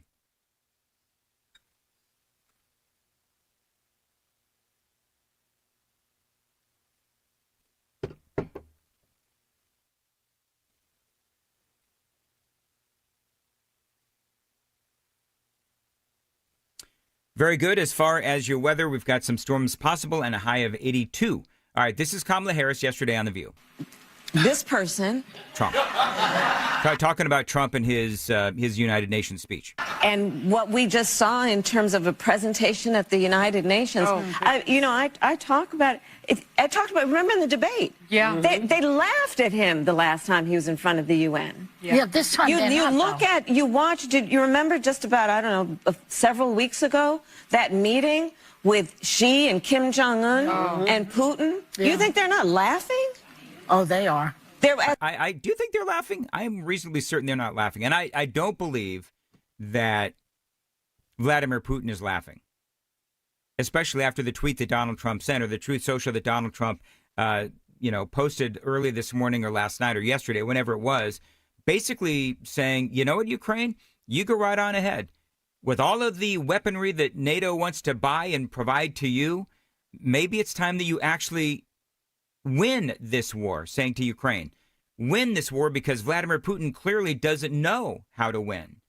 And so that's basically Donald Trump with a message to Vladimir Putin. You got all these, I'm just going to say, I'm not going to say it. I'm going to say it. Joan, should I say it or not? You should absolutely say it. All these cackling hens on The View. Yeah, perfect. Is that okay to say? Is that That's so mild. If that was a condiment, it would be mayonnaise. Well, I can't say certain things on the radio, but I mean, you hear you hear all the ladies on The View.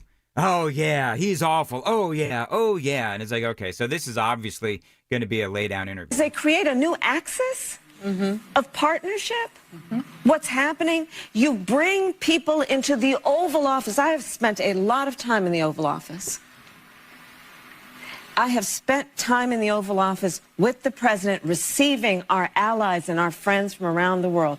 And consistently, we have seen Donald Trump bring people into the Oval Office, be they a United States governor or the head of a state of a friendly nation, and embarrass them. Can I just...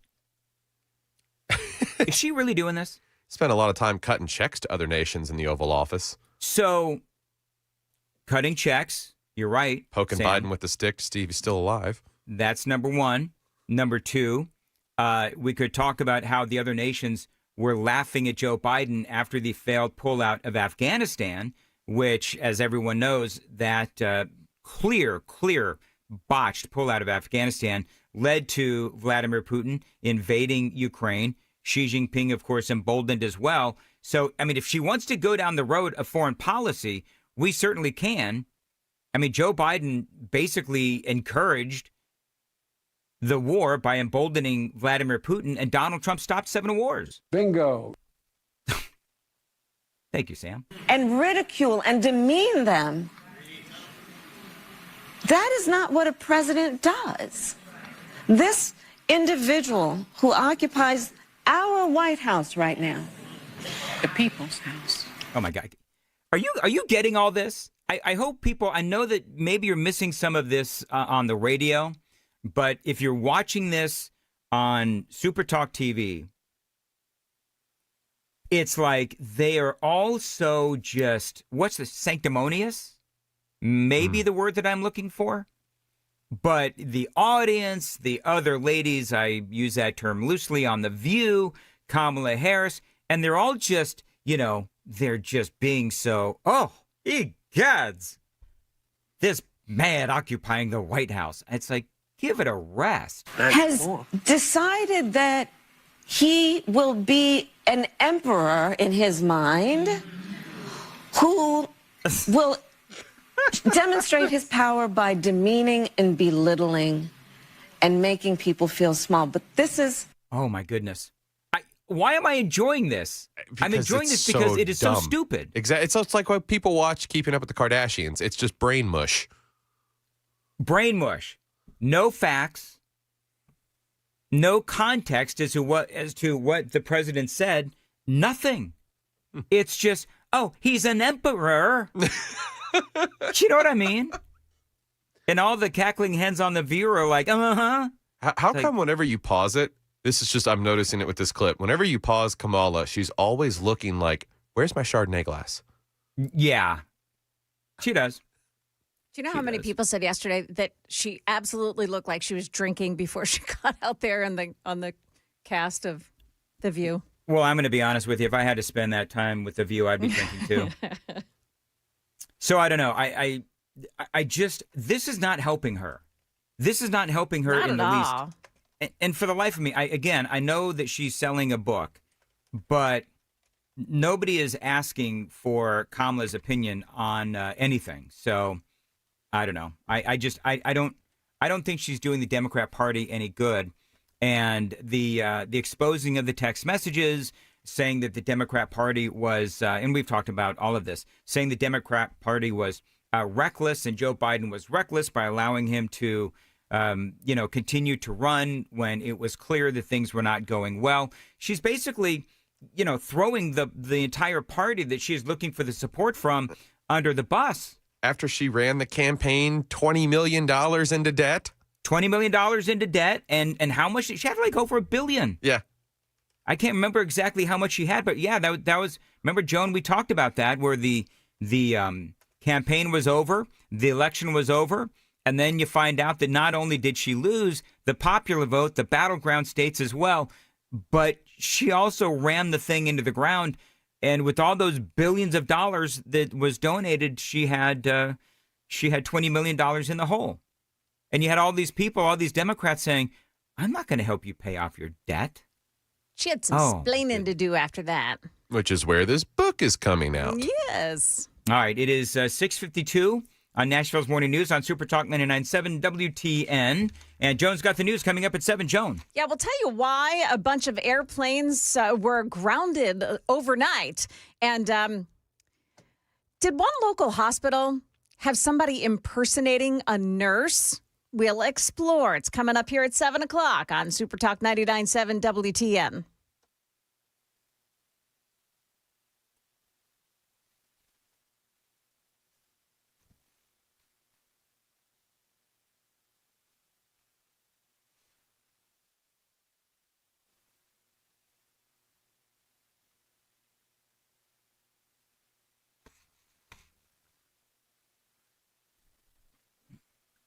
Dan Mandis here talking about my friends at Stoltz Co. This is a great Tennessee company that continues to grow and expand. At Stoltz Co., they do build those pole barns, and these pole barns, they can serve as anything you want them to be. They can be a garage. They can be an event space. They can be an equestrian building. They can be barn-dominiums. Yes, pole barns that you can live in. This is why I love Stoltz Co. Now, you can live in these pole barns these days. These barn-dominiums, by the way, they are new and improved. Stoltz Co. is now offering you turnkey options. Now, that means that they handle the design, the construction, and, yes, the amazing finishing touches as well. You turn the key, and, yes, you, my friends, are home, courtesy of Stoltz Co. They also, by the way, offer storm shelters to keep you and your family safe. Now, your new pole barn from Stoltz Co. can be used for anything. So if you have some land that needs a building for whatever you want, call Stoltz Co. at 615-622-5992, 615-622-5992.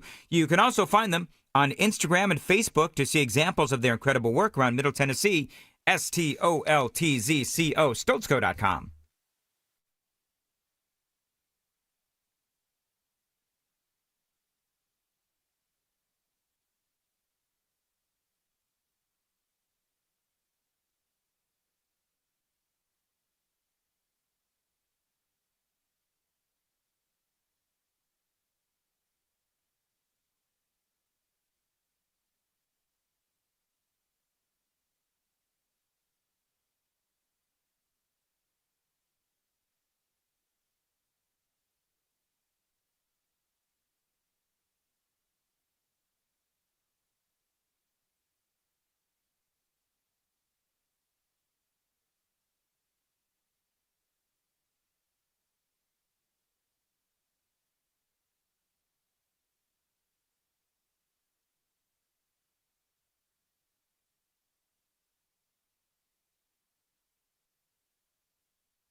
6:58, Nashville's Morning News on Super Talk 99.7 WTN. So, Tennessee State University, where it's an HBCU here in Nashville.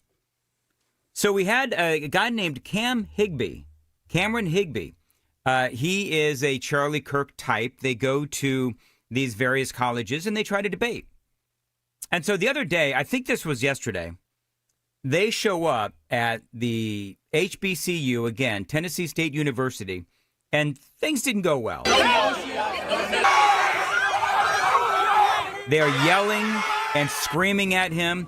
They are throwing things. Middle fingers are flying. They're carrying Black Lives Matter signs. Yeah. Whoa. Did somebody just throw something in our car? I mean, it is. They were attacked. Cam Higbee and his crew were physically attacked. And their car was. That was loud. Yeah. Yeah, and they're throwing things at the vehicle. And the cops are just sitting, standing around letting the whole thing happen. And so this video started going viral, and they spent 10 minutes there at Tennessee State University, and they say a literal riot erupted. These protesters stole our stuff, followed our car, attacked the car, shouted Black Power, and blocked the exit of the campus. Their topic, of course, was diversity, equity, and inclusion. Clearly, if you're white and you're wanting to have a debate and talk issues and be serious, that is not acceptable at Tennessee State University. As the whole thing just fell into chaos, a very embarrassing moment, I would say, for the city of Nashville. And let's also, by the way, friends, not forget that a ton of taxpayer dollars go to this college. Mm-hmm. Unbelievable. I'm going to go ahead and tweet out. Follow me on X at Dan Manda Show. I will tweet out the story that I just told you about. It's an embarrassing moment for Nashville and for Tennessee. We've got a lot more straight ahead on Nashville's Morning News on Super Talk 99.7 WTN.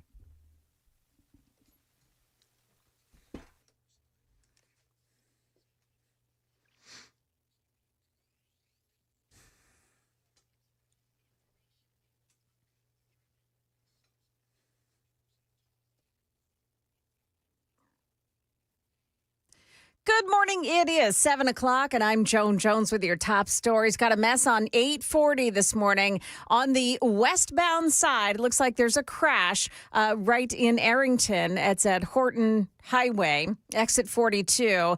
Both directions this morning, eastbound and westbound at that point, are stop-and-go traffic. Be careful if you're traveling in that area this morning. In the news, a technical glitch temporarily grounding all United airline flights departing in the U.S. and Canada overnight. The airline asking the FAA to issue a ground stop for about a half hour, saying it experienced a brief connectivity issue. The airline has since resumed normal operations, but this is the very same scenario that played out in August, United grounding its U.S. flights for hours over a technical glitch. Murfreesboro police say a 2-year investigation has resulted in 33 people being indicted for drugs, firearms, and murder linked to cartel activity out of Nashville. Spokesman Larry Flowers saying it started 2 years ago after a man died of an overdose.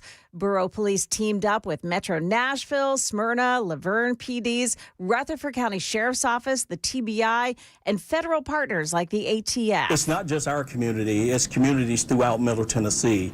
So what I'm saying is, this is a good day. A good day for our area that all of these drugs were taken off the streets. Flowers saying the network funneled drugs to as many as 3 million people in Murfreesboro and surrounding areas.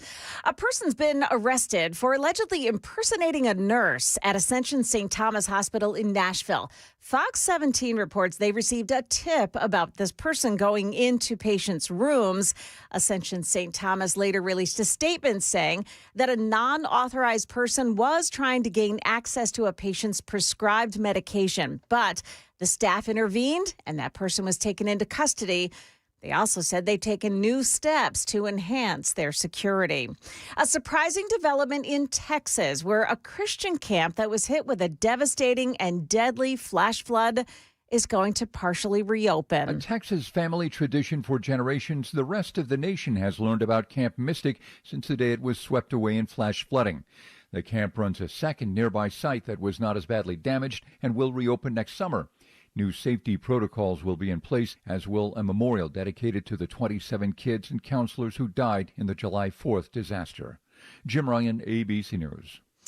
ABC brought Jimmy Kimmel back last night. If you're just joining us, we are preempting your regularly scheduled encore episode of Celebrity Family Feud to bring you this special report. I'm happy to be here tonight with you. However, a lot of Americans didn't even see it. Both Sinclair and Nexstar preempted his show again, saying they don't want Jimmy Kimmel back on the air. Together, those two own 375 television stations across the country. Market numbers brought to you by Beacon Capital Management. Online at beaconcm.com. We've got stock futures all on the plus side this morning. That's the latest news, traffic, and weather next. I'm Joan Jones, WTN News.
Got a crash on I-840 this morning, and both I-840 east and westbound are very slow this morning, up to the accident scene at Horton Highway. Not sure which side of the road the accident is on, but it's causing delays on both sides. You've also got some delays on 40 eastbound side in Pegram, past McCrory Lane, exit 192. It is stop and go from the Cheatham-Davidson County line. There's a crash on 65 northbound in Creve Hall. This is before Harding Place, a crash at the Gulch at Broadway and 14th Avenue North. And then another one on 24 on the westbound side at Old Hickory Boulevard, southbound. And 40 east and south side at the on-ramp from Hermitage Avenue. Watch, there's a stalled semi-truck partially on the on-ramp this morning, and one lane is blocked off. Traffic every 10 minutes every morning on Super Talk 99.7 WTN.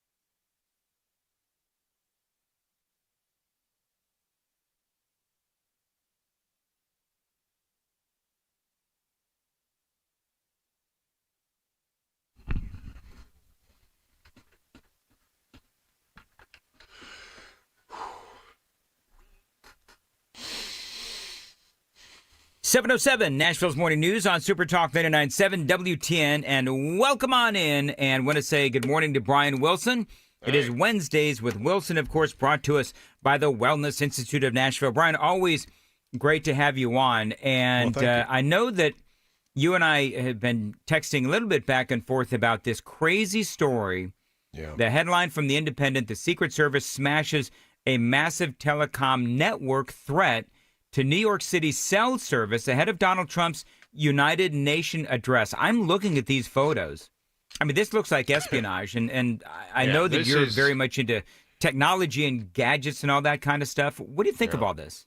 Well, I'm telling you, I think this is perhaps one of the most underreported and most important stories that we've had in the recent days. I mean, what they found there is highly unusual. 100,000 SIM cards, 300 co-located SIM servers, and they were on multiple sites. This was very sophisticated. This was very expensive to do. And what is it all about? Well, the Secret Service says that that they know that nation states, foreign governments were communicating over the network to known criminals in the United States, and known organized crime, known cartels, and terrorist groups were using this network to run their communications anonymously and encrypted. They also had the ability, if they used all of them at once, to completely disable the cell phone system in the New York City area, and beyond. I mean, they had enough technology there to send a text to every single cell phone in America in the course of about 10 minutes. Yeah. They say the technology, 30 million text messages a minute, they said. Yeah, this is astonishing. And so we've got this thing out there, and the question is, how elaborate is it? Is this the only one? I don't think it's the only one, and some of the other experts do not either. Here's one guy named Matt Pearl, quoted as saying, "The real implication for me is essentially this is going to be very hard to detect. If they have a bunch of this equipment sitting in apartment buildings near military bases or whatever, it's going to be very hard to detect and know that it's not being used, yet it is being used sort of as a warehouse for future operations." In other words, anytime that they were to pull the trigger on some kind of chaos inside the United States, then they launched this denial of service thing, and communications across the nations would be thrown into utter chaos at a chaotic time. I mean, and that they have the ability to then communicate to these really bad groups, the cartels and the drug people and crime syndicates and terrorist organizations. Who's using this thing? Well, and one of the this is terribly frightening, and I'm glad they found it. My prediction is, I think they're going to, as they dig into this thing, they're going to find that these things are all over the country, and I'd like to know who the nation state is. I suspect it's China or Russia, but one way or the other, we need to know who that nation state is. Well, they talk about how if you coupled all of that, dealing with, taking down the towers and all that, you couple that with maybe an attack on the United Nations General Assembly, as that was going on, then you can cause a ton of chaos. I know that they're talking about that, and when you have the General Assembly meeting in New York, it's already chaotic, and maybe that's why they felt they needed to go ahead and do something about it. Maybe they had some inside information. I don't know, but the bottom line is, I wouldn't think that this is UN specific. I think this is, as somebody said, warehoused. It helps them communicate with ugly, dark groups all over the country. And then, but it could also be just launched when at the moment when they want to create the most chaos in a situation. So, if there were to be some kind of, terrorist attack, and then you did this on top of it, it would be count. I remember 9/11, and I'll tell you, cell phone systems are already maxed out. And were worthless on 9/11 in Washington, D.C. They didn't do anybody any good. They were just like bricks. Now, the text messages would occasionally go through, but phone calls would not. It was already chaotic enough. You throw this in on top of it, and the entire system could melt down in a bad situation. They've got to get to the bottom of this one. This is terrifying that this was, and who just in a real estate in New York City is not cheap. No, they had a whole floor of these things. Who was paying for it? Where did the money come from? You've got Russia. So this is from a couple of different stories, but they say Russia, China, Israel. No, I don't think it's Israel. I don't think it's Israel. I'd be surprised. Yeah. Yeah, but I mean, Russia, China, absolutely. Do you think that North Korea, Brian, could pull this off? Yeah, maybe. I mean, Yeah. they put a lot of efforts into this kind of stuff, and they have, hackers and that kind of stuff. Yeah, it could be. I mean, who knows? One way or the other, we got to get to the bottom of that. We got to, and I think it hopefully has disrupted their communication. This could be a big find, but let's find all of them, because I have a feeling this ain't the only one. All right, it is coming up on 7:15 on Nashville's Morning News on Super Talk 99.7. Coming up, Brian, we're going to talk about a couple of different things. Number one, yes, Donald Trump was at the United Nations. I want to get your take. I also want to get your take on Jimmy Kimmel. And why is Kamala Harris running around, going on The View? It's like, we'll talk about all of that and a whole lot more. It is coming up on 7:15. Time to check the roads on WTN.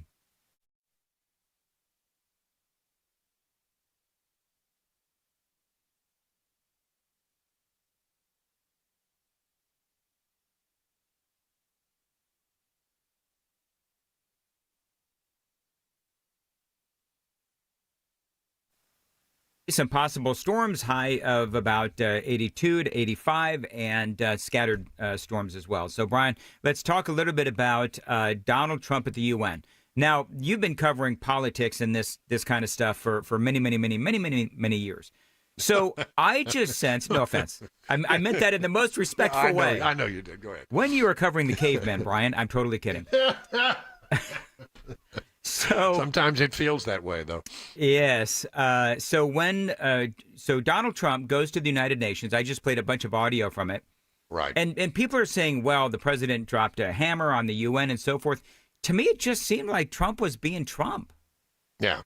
And he needed to speak truth to the people in that room. And really, what good is the United Nations? He asked that Clearly, question.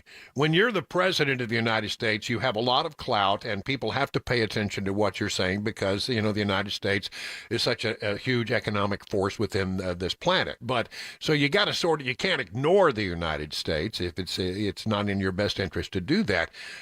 But I'm telling you, when he says that the United Nations had a responsibility to do the things that he had been doing, he's right. What is the purpose of the United Nations if not to go out there and to settle these kinds of things, to use the United Nations as a force for good in the world to bring peace? That was the whole concept of the United Nations, and they just don't do it anymore. It's just a political little organization that it runs around like a timid mouse, and really they just are not getting it done. And I was glad to hear them sort of had this truth bomb dropped on them by Donald Trump. And by the way, that whole escalator thing, that stinks to high heaven. That was done on purpose. So Absolutely. You're not buying the videographer, have you seen the video? You had the video, and they'd already talked about that. Wouldn't it be funny if we turned off all the escalators and he had to walk up the stairs? They'd already been talking about it. But you look, the timing couldn't have been more perfect. There are two escalators, and that thing did not go off until he committed to step onto one escalator. In fact, the First Lady was already on it, and then it stopped. Yeah. And they were just messing with him. That's all that was about. I don't take it as being it's just a random accident. No, the timing I on don't that, think so either. It couldn't have been more perfect. Yeah. And the teleprompter was out as well. And yeah, I know. It's the teleprompter. I don't think those things happened as accidents. I think that there were people behind the scenes.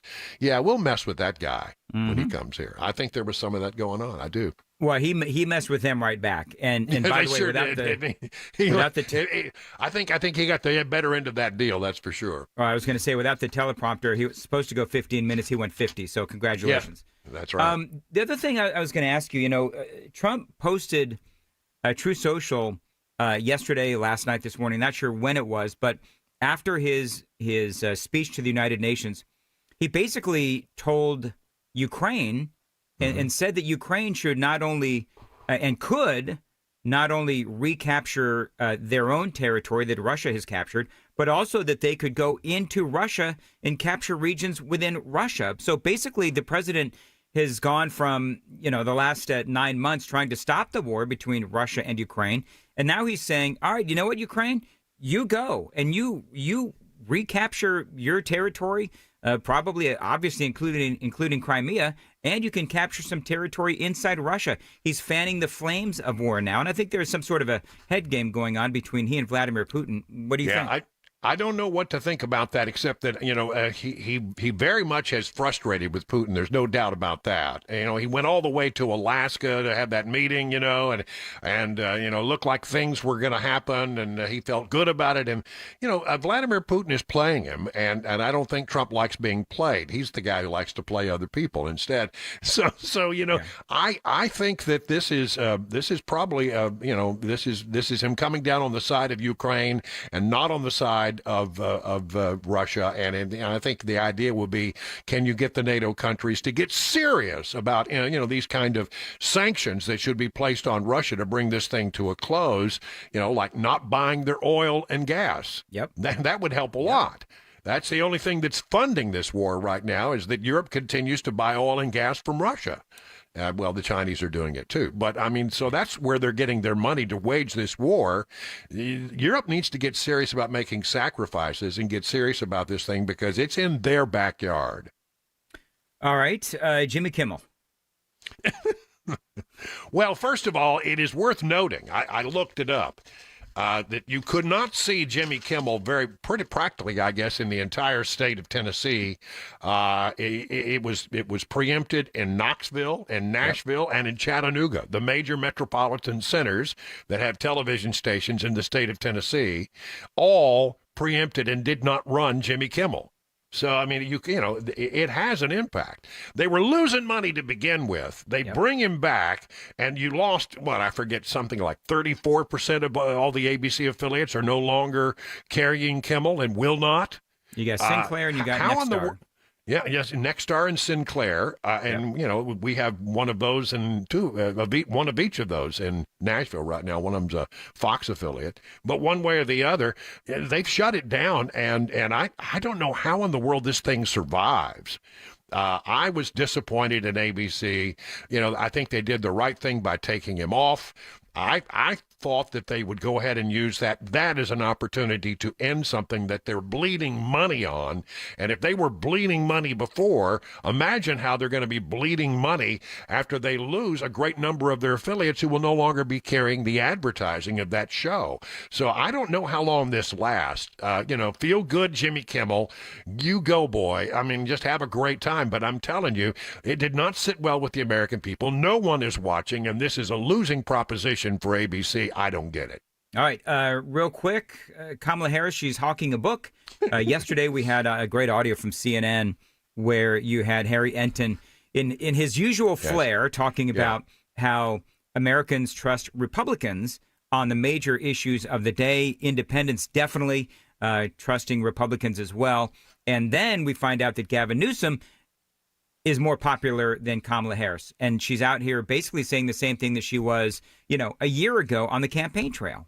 Yeah, a lot of people get upset. Well, what's she doing out there? I don't want to hear what she has to say.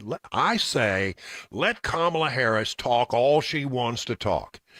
She can go on any interview that you want to give her all the interview time, because it's telling you she's vapid. She's not very smart.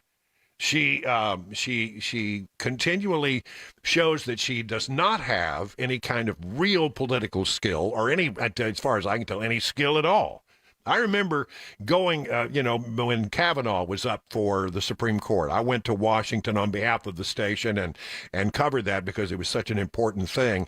And I just noticed how, she was on that committee, and Judiciary Committee, Senate side. She just walks in at the last minute. She's unprepared. She reads notes that were handed to her by staff. When things go wrong, she doesn't have the ability to say, I could have done better. She just turns around and tries to figure out who's at fault, because it can't possibly be me. She would have been a horrible president. We dodged the bullet. Let her talk all she wants, because the more she talks, the stupider she looks.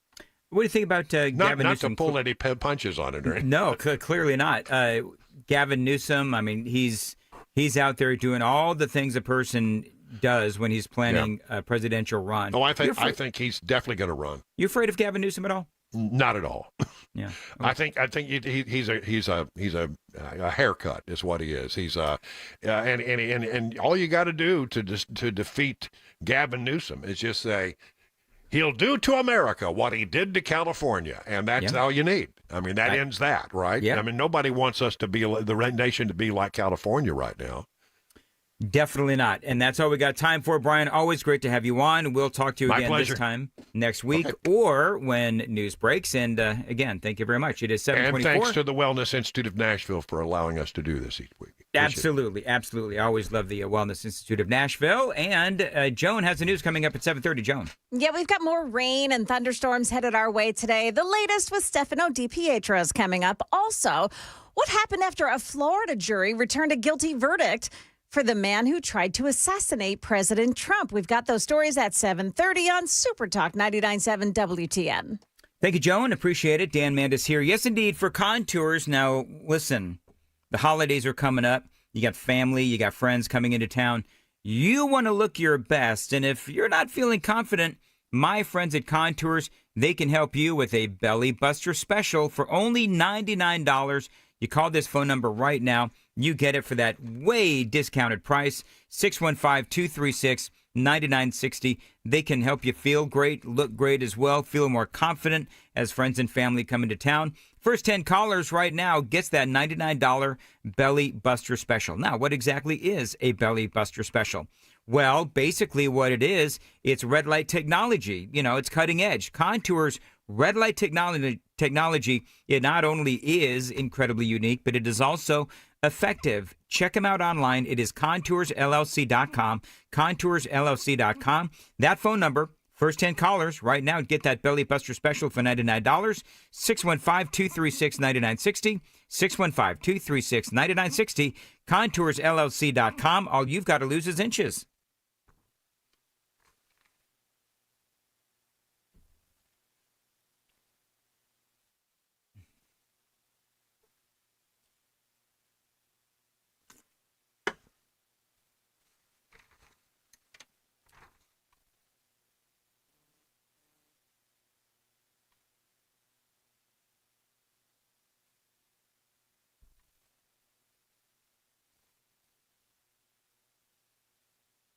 Dan Mandis here for the Wellness Institute of Nashville. Don't forget, they've got a great special going on right now. If you are hurting, $12 is going to get you back on your road to recovery. $12 at the Wellness Institute of Nashville.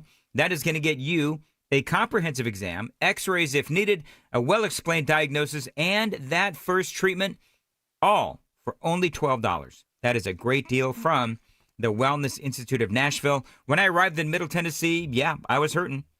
They can help you too. If you've got back or neck pain, sciatica, slipped or bulging spinal discs, herniated discs, spinal stenosis, numbness or weakness in the arms and legs, fingers or toes, yes, they can help you. No surgery, no spinal injections, no painkillers. This is state-of-the-art, non-surgical spinal decompression therapy. You get it all started for $12. Call them. Tell them Dan told you to reach out. 615-246-5009. 615-246-5009. Painisbad.com.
Good morning. It is now 7:30, and I'm Joan Jones with your top stories. It is hump day, and we've got more rainy weather to greet us today. Strong thunderstorm threat continues, though, today and into early tonight. Heavier rainfall, gusty wind continues to be the main threats.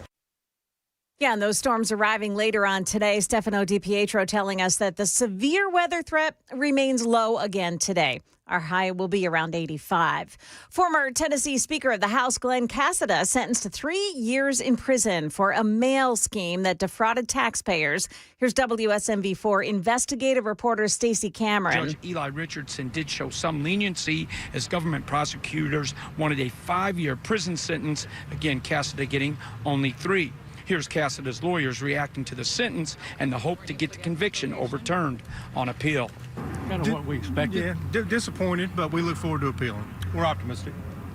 Yeah. We're optimistic. I think the judge himself said several times that these kinds of cases are often reversed in the appellate courts, so it's not a frivolous appeal by any means. Cassada will also get 1 year supervised probation upon his release and a $30,000 fine. He remains free on bond. Last week, former Chief of Staff Cade Cothran was sentenced to 30 months in federal prison. Ryan Ruth convicted of attempting to assassinate then-candidate Donald Trump on the president's Florida golf course. ABC's Victor Akendo. Ruth attempting to stab himself in the neck with a pen. Officers then swarming him and dragging him out of the room. A jury of 7 women and 5 men deliberating for just 2 hours. Ruth now facing up to life in prison on 5 federal charges. President Trump praising the verdict, saying justice was served. He'll be sentenced in January. That's the latest news, traffic, and weather next. I'm Joan Jones, WTN News.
Dan Mandis here. Listen, Synergen X and Low T Center, they've been changing the lives of men across the country for over a decade. And it's not just talk, and they've also clearly been helping people here in Middle Tennessee. Now, what do?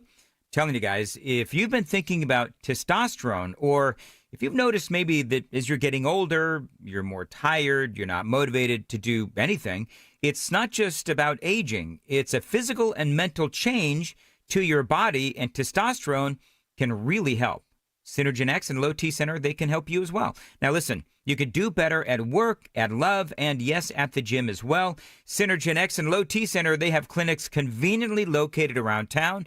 You have the power to choose if you want to be treated at the clinic or if you want to receive at-home treatment. But either way, it all starts with a quick test at the center. So, guys, what are you waiting for? Just imagine how much better you'll feel when you take back your health, restore your energy, and get on with the rest of your life. Book your appointment now at fixmylowt.com. You'll be wishing that you did sooner. That email address, I should say, that website again, fixmylowt.com, fixmylowt.com.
Okay, gotta watch it. They're still working that crash in Arrington on 840 eastbound before Horton Highway, exit 42. There is a crash. It's jammed up in both directions this morning. You'll find that's a pretty big mess. Also, on 65, heading north, it's a milling and paving project in Spring Hill on 65. This is between Saturn Parkway and Paytonsville Road. And then further up, as you get into the Franklin area, that's just jammed up. That's normal volume delays there. But there is a crash on 65, northbound side at Harding Place, exit 78.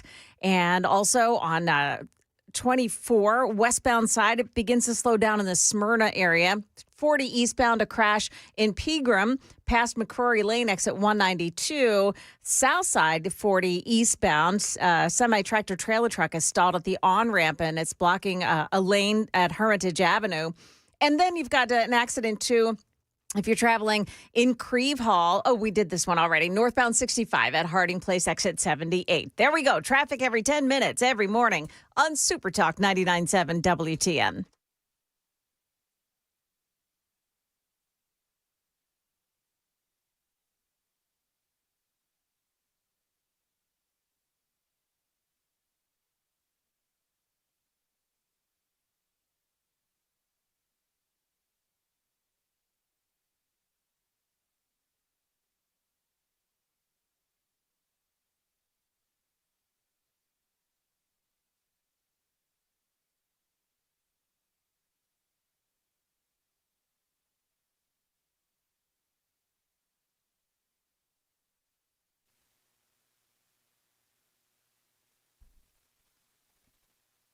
.737, Nashville's Morning News on Super Talk 99.7 WTN. To Memphis we go. No, not really. Don't worry. But a story out of Memphis. Now, Joan, you know what's going on in Memphis with Elon Musk and his AI facility there. Maybe you do, maybe you don't. Yeah, I do. Elon Musk has this big AI facility there, and it's there in Memphis. He chose to put it there. And the local community and activists and all these people have been screaming bloody murder that Elon Musk is polluting the fine city of Memphis. Well, not quite. So you know what happens, right? You got all these activists, and it's just another way for these activists in the community to play the victim card, right? Elon Musk, the evil, white, rich, billionaire guy, is coming into our city, and he is poisoning all of us with the AI facilities. And so you have these activists that have been trying to convince the community of this, and this has been an ongoing thing. Listen to this. A team of researchers from the university, by the way, this is from the Tennessee Star. A team of researchers from the University of Memphis have now posed a challenge to activist claims about the level of pollution around the artificial intelligence facilities operated by XAI in Memphis, which recently received permission to install permanent natural gas turbines when they said that Musk's company had minimally changed the amount of total pollution in the city. So in other words, the University of Memphis is taking on the activists, and they're saying, listen, we've studied the particles and whatever else they do, and despite what the activists have been saying, the actual people that know science there at the University of Memphis are saying this is not an issue. And now the activists are like, The analysis by the University of Memphis professors. They're doing all of this analysis. It was published on Tuesday by The Conversation. The experts wrote that their model showed the poor air quality in Memphis got only slightly worse after Musk's company began using temporary turbines in September of 2024. They say that our calculations, this is again from the Tennessee Star, our calculations found that the XAI turbines would contribute minimally to ambient air pollution in both of these neighborhoods. We also calculated that concentrations of sulfur dioxide, carbon monoxide, and other chemicals would remain well below national standards. So not only is it not really impacting or very minimally impacting the amount of total pollution in the city. But that when you look at these various other, chemicals and gases and so forth, well, it's still, even with what Elon Musk is putting in, it remains well below national standards, according to these researchers. So now the question is, how will the activists respond? Are they just going to say that all these people at the University of Memphis, it must be racist? And that's funny you say that, because I'm looking at it's an opinion piece in the Tennessee Lookout. That tells you a lot already. Very liberal for people that don't know. Correct. And of course, the very first line is class dynamics influence the environments in which humans live. And it goes on from there to say that Elon Musk's little project is going to choke people out of their lives. It's so funny because this is contributing to the economy of Memphis. That's number one. And number two, according to this study, it's not really hurting the city of Memphis and their air pollution at all. It's not increasing it, or very minimally. Their findings, according to the Star, their findings appear to contradict key claims by the Memphis Community Against Pollution, whose leader, Keyshawn Pearson, is the brother of State Representative Justin Pearson, including the group's claim that XAI is driving a 3% increase in the amount of nitrogen dioxide in the city's air. So I think that what they're basically going to do is they're just going to say, well, the report is racist and they're siding with Elon Musk and, blah, blah, blah, blah, blah. It's the same usual stuff. And honestly, I don't really know. And I don't know anything about Keyshawn Pearson, but I know that his brother, Justin Pearson, is a blithering idiot.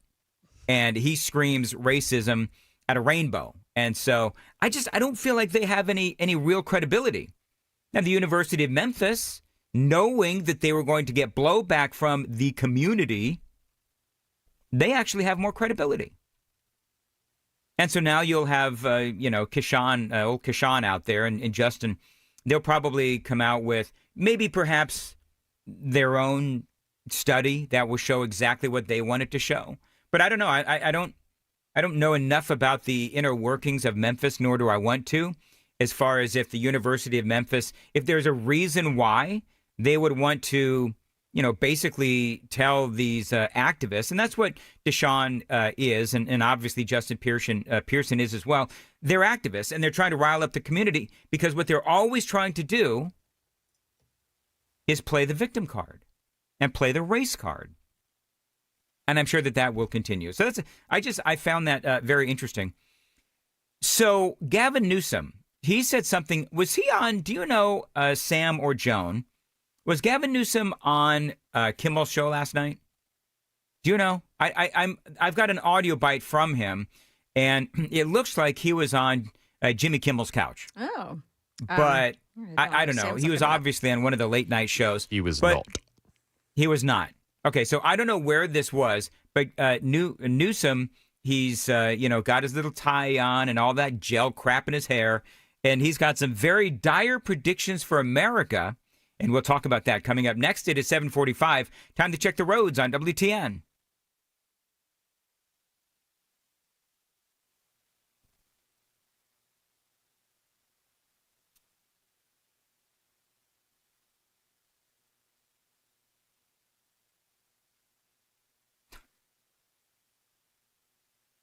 All right, as far as your weather goes, we are going to have highs in the mid-80s and some scattered thunderstorms as well.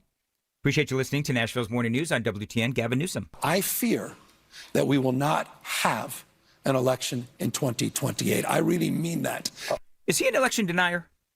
Like, is he just going full-blown conspiracy theorist? And he keeps speaking like this. And I'm trying to figure out what he means by that. Like, does he mean that Donald Trump is going to call in the National Guard and he is going to install himself for a third term? Because nobody ever actually asks him the follow-up question. What the hell do you mean by that, Gavin? He never goes into any kind of detail. but he honestly believes that there will be no election in 2028. Even though Trump has literally said, oh, no, you know what? I don't think he's actually said JD's the guy, but it is clear that the president is doing everything he can to pump up JD Vance to raise his brand so that, yes, he'll be running in 2028 and the American people will know him. So I just, for the life of me, and maybe you folks on the super text line can tell me, what does Gavin Newsom mean by this? Because I don't understand. I fear that we will not have an election in 2028. I really mean that in the core of my soul, unless we wake up to the code red, what's happening in this country, and we wake up soberly to how serious this moment is. You got a bunch of, it's so funny. You got the people that are like, everybody starts, applauding like he said something prophetic and wisdom laden. He said nothing. Yeah. He said absolutely nothing. Do you, Joan or Sam or somebody on the super text line, what does he mean by that? Somebody help me. He's definitely, as you alluded to, he's setting up the idea that he's going to run on the platform of elect me because Donald Trump is going to put himself in for a third term. Okay, then think about this. And you're right, Sam, but here's my question. So then what happens when Trump is like, good luck, JD, I endorse you. Good luck in the election. What happens when that doesn't happen? Unfortunately, the people that would be voting for Gavin will... They're a bunch of dumbass? Exactly. They're just going to say that, well, Trump's installing his guy. They're a bunch of sheeplings. When Elon said that the woke mind virus implants itself and just decimates someone's intelligence, he was super correct. They need the Neuralink.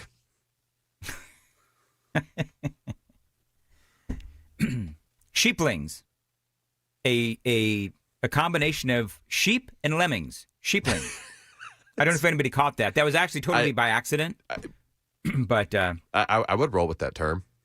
Should I go ahead and roll with that term? Yeah. We could put a copyright on it, put a hashtag on it, sheeplings. Sheeplings. Yeah, All right, so nobody in the super text line, why is he using Bill Clinton hand gestures while he is talking? Is he using hand gestures? I got a hand gesture for him. I could kind of see it, and whoever texted that out, we have been seeing, as Dan, you and I have talked about, the rhetoric in his social media posts, the way he talks with his hands at press conferences like Donald Trump. He is trying to mimic previous presidents in a way that would, I guess, psychologically get people to recognize him as that. But you know what, Sam? That's a great point. There's nothing authentic about this man. He is a walking mannequin. Exactly. And it does not help that he looks like Norman Bates from American Psycho. Does he look like Norman Bates? Oh, my goodness. Tom Cruise, American Psycho? I'm going to have to look that up. Christian Bale. I'm sorry. I got the two confused. Oh, Christian. Yeah, he and Christian Bale, he got the slick back hair. Mm-hmm. They got the slick back hair. They've got the toothy, smarmy, slimy grin.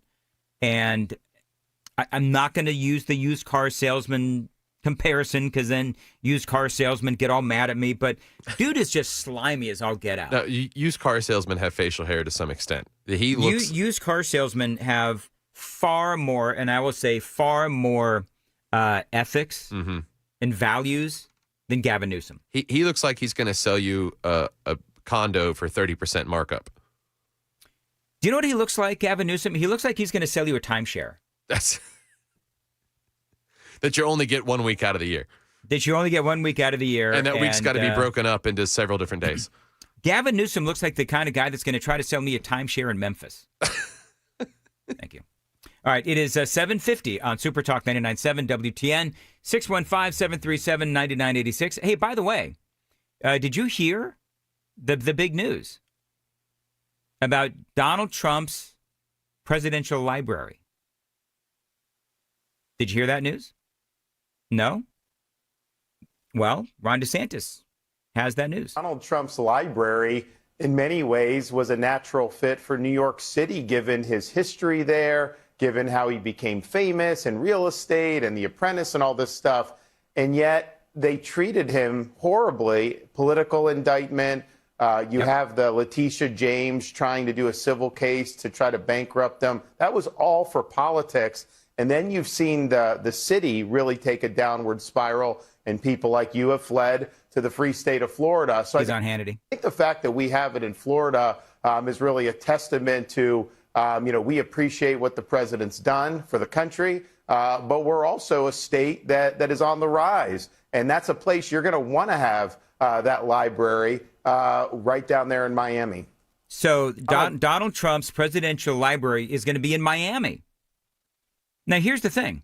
Not only, I think it's smart because in Florida, the free state of Florida, they do, by and large, respect laws down there. Can you imagine if Donald Trump's presidential library was in New York? I mean, those people are graffitiing over, spraying over Charlie Kirk memorials and murals. That's what they do in New York. That's what they do in these liberal hellholes that are run by Democrats. Now, Miami, we'll talk about, Miami. I don't know if I think Miami voted for Donald Trump, didn't it?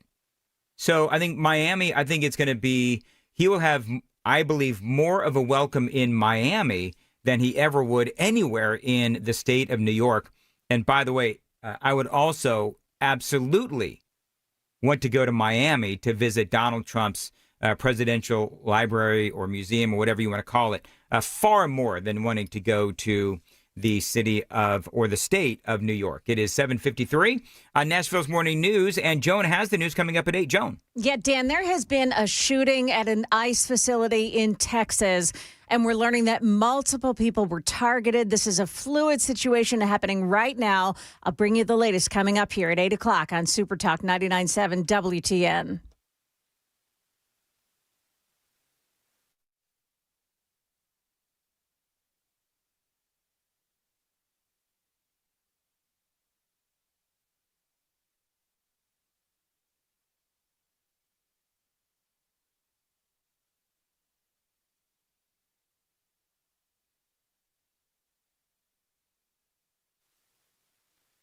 Dan Mandis here. I want to talk to you about something that is truly life-changing, vision correction surgery at Vision for Life. Now, like a lot of you folks, I thought that all vision surgeries were the same. I believed that everything was just LASIK, but no.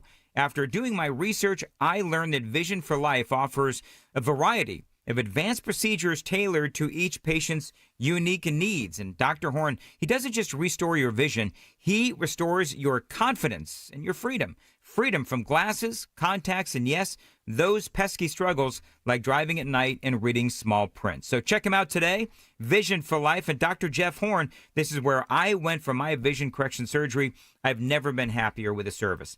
Help them celebrate 20 years of providing 20/20 vision by scheduling your consultation today, 615-436-2020, 615-436-2020, or find them online anytime, visionforlife.com.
All right, very good. Boy, Joan, I'm watching. I'm finding out more information as you are on this ICE facility, the Texas ICE facility, and they're saying it reportedly happened as they were unloading illegal aliens. They're saying that there are multiple people in critical condition.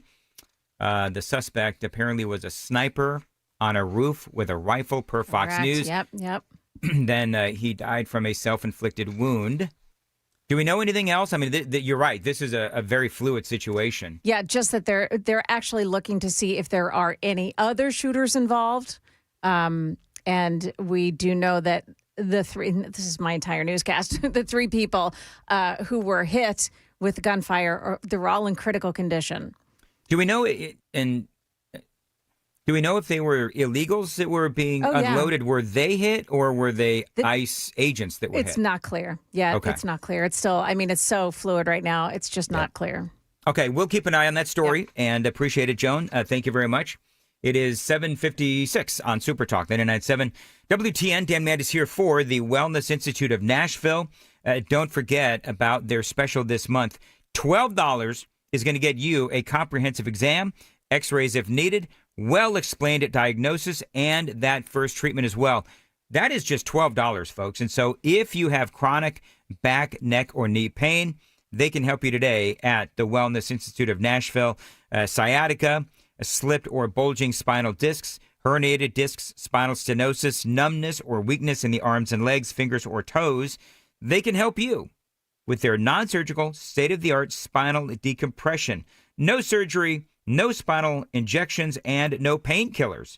Tell them Dan Mandis told you to reach out, and don't forget, $12 does get you that comprehensive exam, x-rays if needed, well-explained diagnosis, and that first treatment. $12 when you call this phone number right now, 615-246-5009, 615-246-5009, painisbad.com.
$7:59, Nashville's Morning News on Super Talk 99.7 WTN. Joan, very quickly, is going to have all the latest out of Dallas, Texas.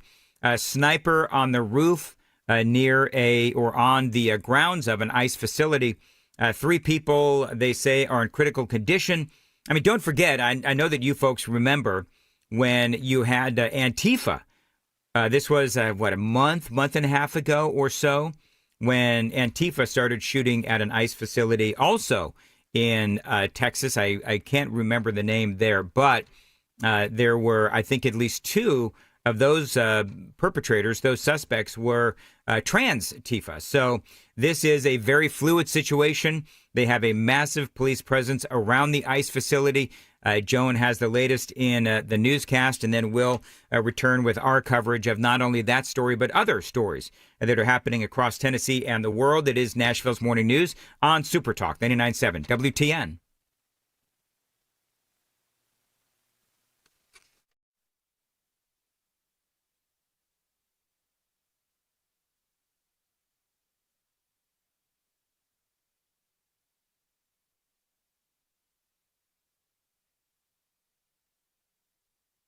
Good morning. It is now 8 o'clock, and I'm Joan Jones with your top stories. And yes, we are learning that there are 3 people critically wounded at a Dallas, Texas ICE facility this morning, just as the ICE agents were unloading detainees. Now, Fox News' Lawrence Jones on this. My sources in ICE are telling me that shooter, as they approached that shooter, he killed himself from a self-inflicted gunshot wound. Obviously, all of this information is fluid. Yeah, it is fluid. That shooter was apparently positioned on a nearby roof. Of course, makes you think about the Charlie Kirk shooting and also the assassination attempt on President Trump's life. The ABC TV station in Dallas is reporting that it's not clear if there are any other shooters involved. Now, all of the victims are in critical condition. They're saying none of them are police officers, but they're not saying whether they are ICE agents or if they were any other persons on the ground, including the detainees. We're going to stay on top of the situation and bring you all the updates as we learn them this morning. In other news, Murfreesboro police are saying lives have definitely been saved after they busted a huge network of people who have been manufacturing and selling fentanyl right here in the mid-state. Spokesman Larry Flowers saying after 2 years of investigating, 33 people have been indicted, and their operation has been linked to drug cartels. All of our officers and all of these partnering agencies did whatever they could to bring justice for those families with these arrests. Flowers saying overdose deaths in the borough outnumber homicides, suicides, and vehicle deaths.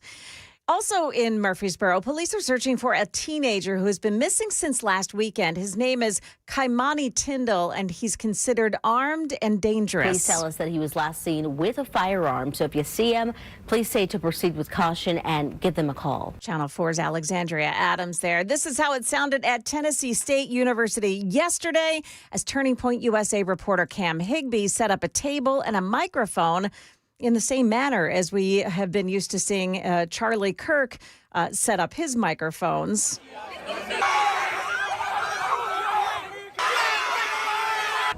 Oh my gosh, they threw a drink up top. Yeah. Oh, whoa. Did somebody just throw something in our car? Yeah, Higbee says after 10 minutes, that crowd of mostly black students attacked them, stole their possessions, and threatened them with weapons. But in response, the taxpayer-funded historically black university issued a statement saying, in part, that the TPUSA staff was escorted off campus without incident. And at all times, they said, TSU students conducted themselves in a professional and respectful manner. That is the latest news. We've got traffic and weather ahead. I'm Joan Jones, WTN News.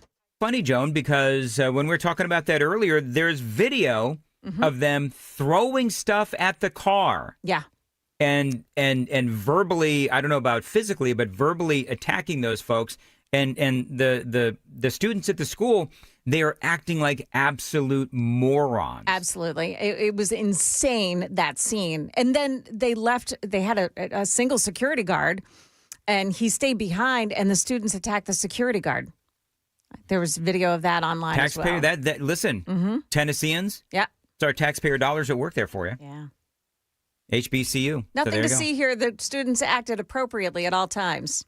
Well, that's I mean, an clearly insane they're statement. not. I mean, the video would beg to differ. And funny enough, WSMV4 says group removed from TSU's campus after an unauthorized appearance and parroted the campus, saying that the TSU students all acted appropriately. Well, and they post that, but they don't post any of the videos that are obviously online for everyone to see. Well, you know why that is? I think that there are media outlets, and I don't know if this is this is SMV, but there are media outlets that don't want to air video that is not their video. Yeah. And so they would rather put out a falsehood, absolute BS, that all of the students acted appropriately because they don't want to use someone else's video. Or I could take it a step further and say that they didn't want the truth out there. Yeah. I'm going to, by the way, I'm going to repost some of that video on my X account, Joan Jones WTN. Yeah. You can see it there. I mean, it's judge for yourself if these people were acting appropriately. One. Did you? I don't know if you saw the same video I did earlier. One woman is, I don't know why she's doing this, but she's pulling up her shirt. Yeah. Yes. Right. And the guy, the guys are clearly like, "Oh, honey, put the shirt back down, please." You know what I mean? Yeah. So they're also holding BLM, Black Lives Matter posters. Listen, these students who are out there given, a hard time to Cameron. They really don't know what they don't know. And I would challenge any of them, if they were willing to debate, what has Black Lives Matter done for you? Right? Can you name one black person whose life has been saved by Black Lives Matter? Do you know where all the funding went? All those millions and millions of dollars that were donated to Black Lives Matter. Where did that money go? Students of was that Tennessee State University? Yes. Where did that money go? So they're all they don't know what they don't know. And with the assassination of Charlie Kirk, unfortunately, now you've got all of these malcontents all across the country, where if they see anything like Charlie Kirk did, or the Turning Point does, that's going to be the behavior, perhaps, in some of these fine institutions across America. So I saw that video. You and I talked about it earlier in the show, and it's abhorrent. It is absolutely abhorrent. And they've got pictures and they've got video of these students that were doing this to people that simply wanted to have a conversation. Now, will the school actually have a modicum of decency and hold these students accountable? No, they won't. I mean, because they just said all the students behaved accordingly, were well behaved or whatever. And it's absolutely false. And they're lying. And it's like, okay, well, you know what? You can't have a conversation with these folks. And, really what it does, and then I'll get off my soapbox, but really what it does is it destroys any credibility that Tennessee State University has. Because that school has had a lot of challenges. They've had challenges with funding, and they'll say, well, we're underfunded. Okay, they're underfunded. But when that is what is shown as what is going on your campus, I don't want my taxpayer dollars going to that. And by the way, I was all for HBCUs. I mean, I was applauding Donald Trump when in his first term, he gave a whole bunch of money to the HBCUs. You folks remember that? Yes. And I thought that it was fine. I thought it was a great idea. Fund the HBCUs. Well, now you see this, where you've got these guys from Turning Point. They come onto the campus of Tennessee State University, and they attack these folks, and they throw stuff at their car. I guess they actually have damage too. Well, then you know what? I mean, not that I have any say in it, but why is our taxpayer dollars going to fund that kind of behavior, that kind of inability to independently think about what is going on in our world today? I think it's a question. All right. I'm sorry. Joan, where are we at? It's 8:09. You have a commercial to do. Yeah. Window Nation. Okay, Window Nation. And by the way, Joan, you're watching. Feel free to break in anytime and let us know what is going on in Texas, in Dallas, Texas. All right, Window Nation. Listen, friends, whether you've got old, drafty windows, maybe cheap builder-grade windows, right now is the best time to replace your windows. Because my friends at Window Nation, they've got a great deal going on. We do have the colder weather ahead, the fall and the winter weather. Get replacement windows from Window Nation. These are top quality, energy efficient windows from a trusted company, all at a reasonable price. Now, Window Nation, they know that replacing windows is indeed an investment. They want to make it affordable for you, and they've got a great deal going on right now. This month, you're going to buy 2 windows. You are going to get 2 windows for free. You're also going to make no payments for 2 years. You won't have to deal with monthly payments, a down payment, or interest until 2027. Again, buy 2 windows, get 2 windows for free from Window Nation. You don't have to deal with any kind of monthly payments, a down payment, anything for 2 years. And you're going to get an extra 10% off, no interest for 2 years. So there is a lot of great things about this new deal from Window Nation. Buy 2, get 2 free, no payments or interest for 2 years. And now you get an extra 10% off. Tell them Dan Mandis told you to reach out. You can find them online, windownation.com. That is windownation.com. 866-90-NATION, 866-90-NATION.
It is 8:13, Nashville's Morning News on Super Talk 99.7 WTN. And Joan, I don't know what you've got as far as information goes on the shooting at the ICE facility in Dallas. Here's what I have. This is from the Daily Mail. They updated this 2 minutes ago. Okay.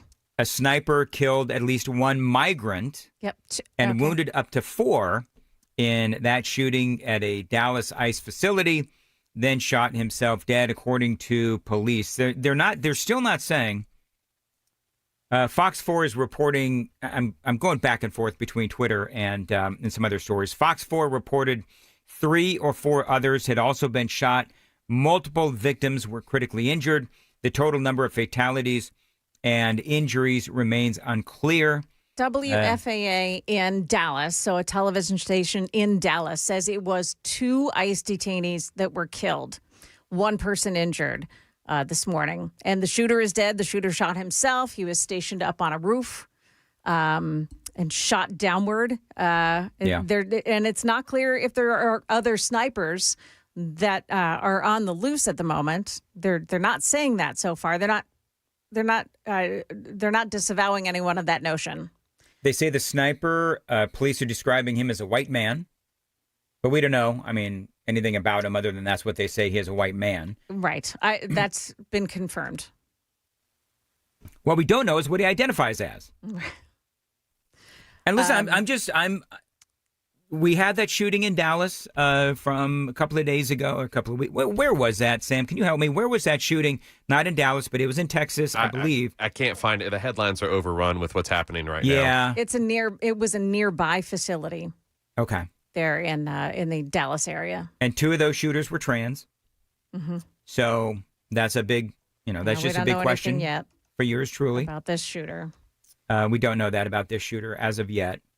And in the midst of all of this, right, you have Gavin Newsom out there. Remember that discussion we had yesterday where Newsom is out there screaming that ICE agents need to be unmasked in Los Angeles. Yeah, well, this is what happens. Right. This is proof positive that this is what happens. Now, this was at an actual ICE facility, and I understand that Gavin Newsom, quite frankly, he's not the smartest guy in the world. But I would ask Gavin Newsom, we now have yet another attack on an ICE facility. There's also some ICE facilities that were attacked. I believe it was in Oregon, right? So we're seeing these attacks on ICE facilities, yet the brain-dead governor of California will be running for president. He wants to unmask ICE. This is what's happening to ICE facilities across the country. Here it is, Alvarado, Texas.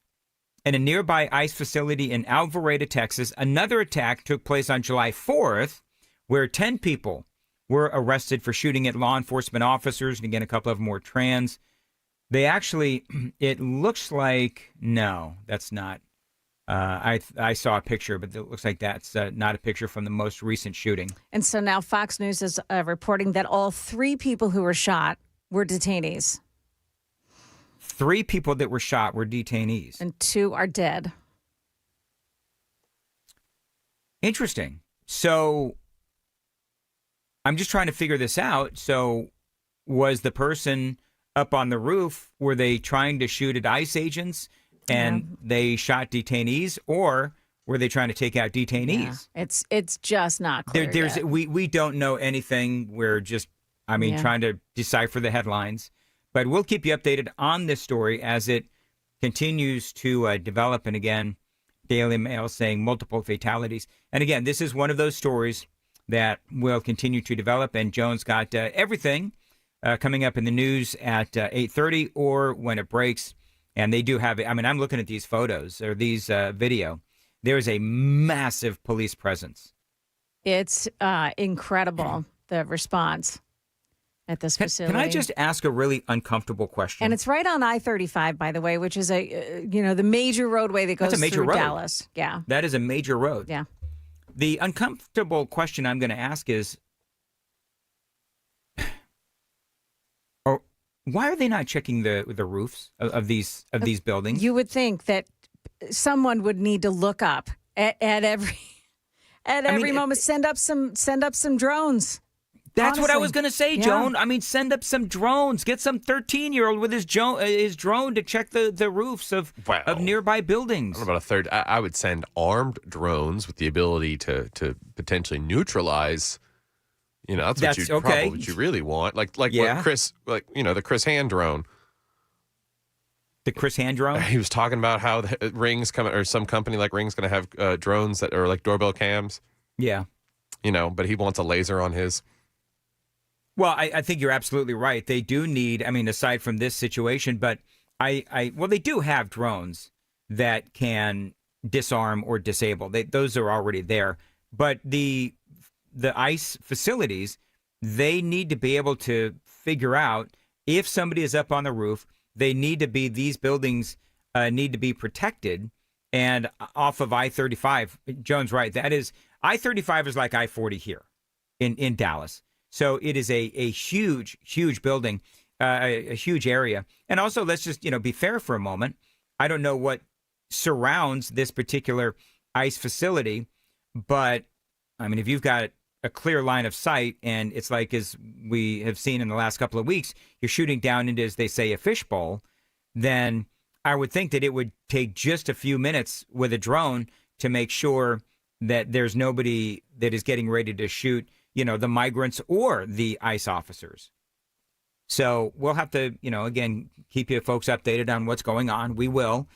So far, we have a couple of migrants dead. We have, they say, multiple So I got an multiple update people here. shot. What's that, Joan? So Tricia McLaughlin is the DHS Assistant Secretary for Public Affairs, and she's Yes. on Fox News right now. And she said there are 3 fatalities.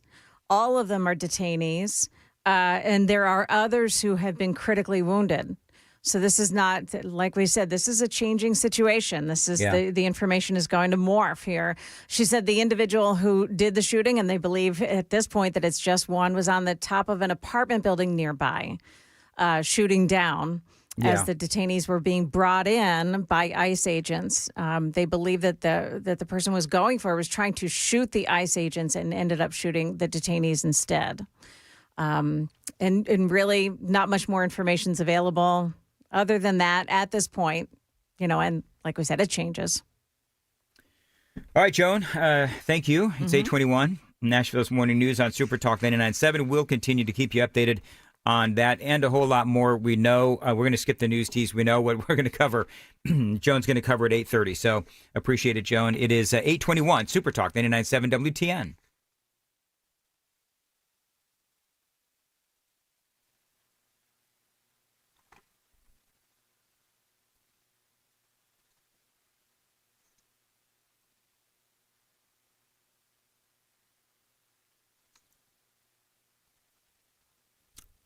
Mark Spain Real Estate. Dan Mandis here for my friends at Mark Spain. Skip the hassles of a traditional home sale and sell your home quickly with the guaranteed offer from Mark Spain Real Estate. No showings, no open houses, and no stress. Mark Spain Real Estate is the #1 most reviewed real estate company in America with over 13,000 five-star reviews. You can trust my friends to sell your home fast and for maximum profit. Now, they have been ranked on the Inc. 5,000 list of the fastest growing companies in the U.S. for the 8th year in a row. Now, 8 years, that's huge. They respond fast, and they are one of the most experienced real estate teams in Nashville. As a matter of fact, they've been helping homeowners sell their homes for nearly 30 years, and they've served over 72,000 satisfied clients. Call them and get your guaranteed offer today. There is no obligation. Tell them Dan Mandis told you to reach out. 855-299-SOLD. You want to get out of your home fast? Call my friends at Mark Spain Real Estate. 855-299-SOLD. 855-299-SOLD. Go to markspain.com to get a guaranteed offer on your home today and start packing.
827, Nashville's Morning News on Super Talk 99.7 WTN. Good morning to you. So it's come to my attention, I've only done the Jimmy Kimmel return one time in the 5 o'clock hour. My consultants are yelling at me. So let me real quickly play the main cut from Jimmy Kimmel. And this is from last night, his return. And by the way, there's a lot of drama. There was a lot of drama leading up to this broadcast. And he wasn't heard on really, he wasn't seen on really any stations. But this is what he said regarding what he said about the death, the assassination, the murder of Charlie Kirk. But I do want to make something clear because it's important to me as a human, and that is, you understand that it was never my intention to make light of the murder of a young man. I don't think there's anything funny about it. I posted a message on Instagram on the day he was killed, sending love to his family and asking for compassion, and I meant it, and I still do. Nor was it my intention to blame any specific group for the actions of what it was obviously a deeply disturbed individual.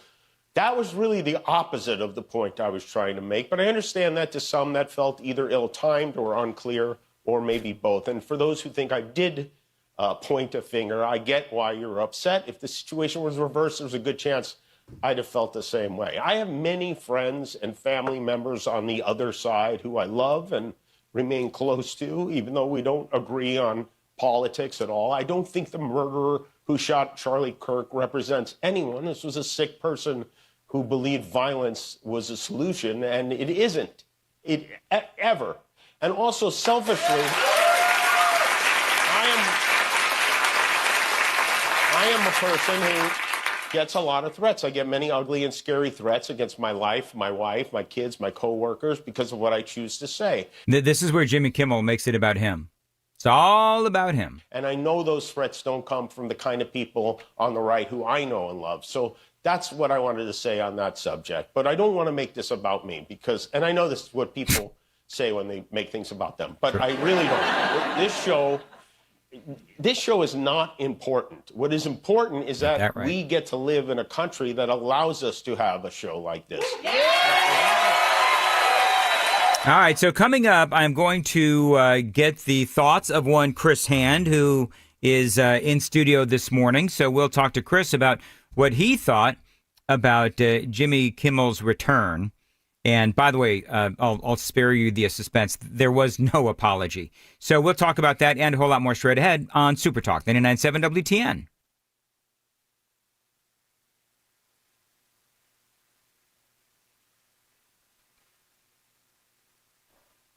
Good morning. It is now 8:30, and I'm Joan Jones with your top stories. And, of course, we are learning more now about the shooting at an ICE facility in Dallas, Texas.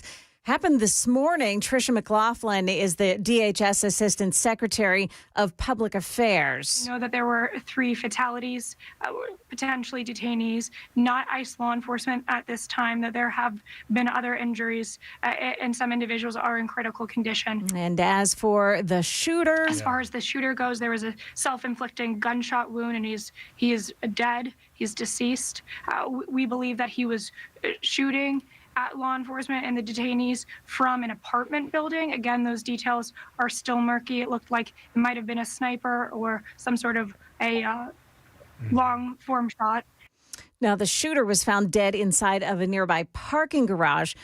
She says this was not a detention facility. This was a field office. So these were likely people who had just been arrested and were being brought into the field office for processing.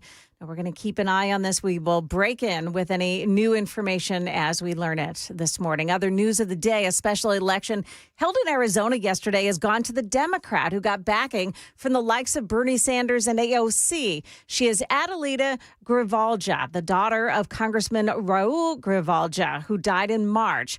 She defeated Republican candidate Daniel Gutierrez. Now, the results further eroding the already slim Republican majority in the House of Representatives.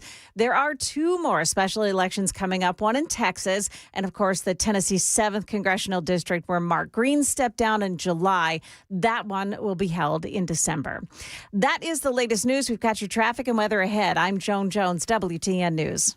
Thank you, Joan. 8:32, Nashville's Morning News. Dan Mandis here. You know, the weather in Middle Tennessee can get crazy, which is why you need a backup home standby generator from my friends at the Generator Supercenter. They are the nation's #1 Generac generator dealer. Now you can get a free quote and get peace of mind when you have one installed. The Generator Supercenter, they do feature expert installation, 24-hour monitoring as well. As I like to say, when the power is out in your neighborhood, your home's power is going to be on thanks to the Generator Supercenter. Check them out online, GeneratorSupercenterofNashville.com. They do have financing available as well. Call them, tell them Dan Mandis told you to reach out. It is 615-879-1952. 615-879-1952. Again, tell them Dan told you to reach out. That website, one more time, GeneratorSupercenterofNashville.com.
Got a crash in Oak Hill on Harding Place at Belmont Park Terrace. Also this morning on I-840 in Arrington. It's still there, that crash in the westbound lanes before Horton Highway. The eastbound lanes are all open, but everything is very slow in that area. And also this morning, Hendersonville, they're doing that utility work. It's Walton Ferry Road that's closed off Campus Drive through Cages Road, and they've got traffic being diverted onto Sanders Ferry Road. Traffic every 10 minutes every morning on Super Talk 99.7 WTN.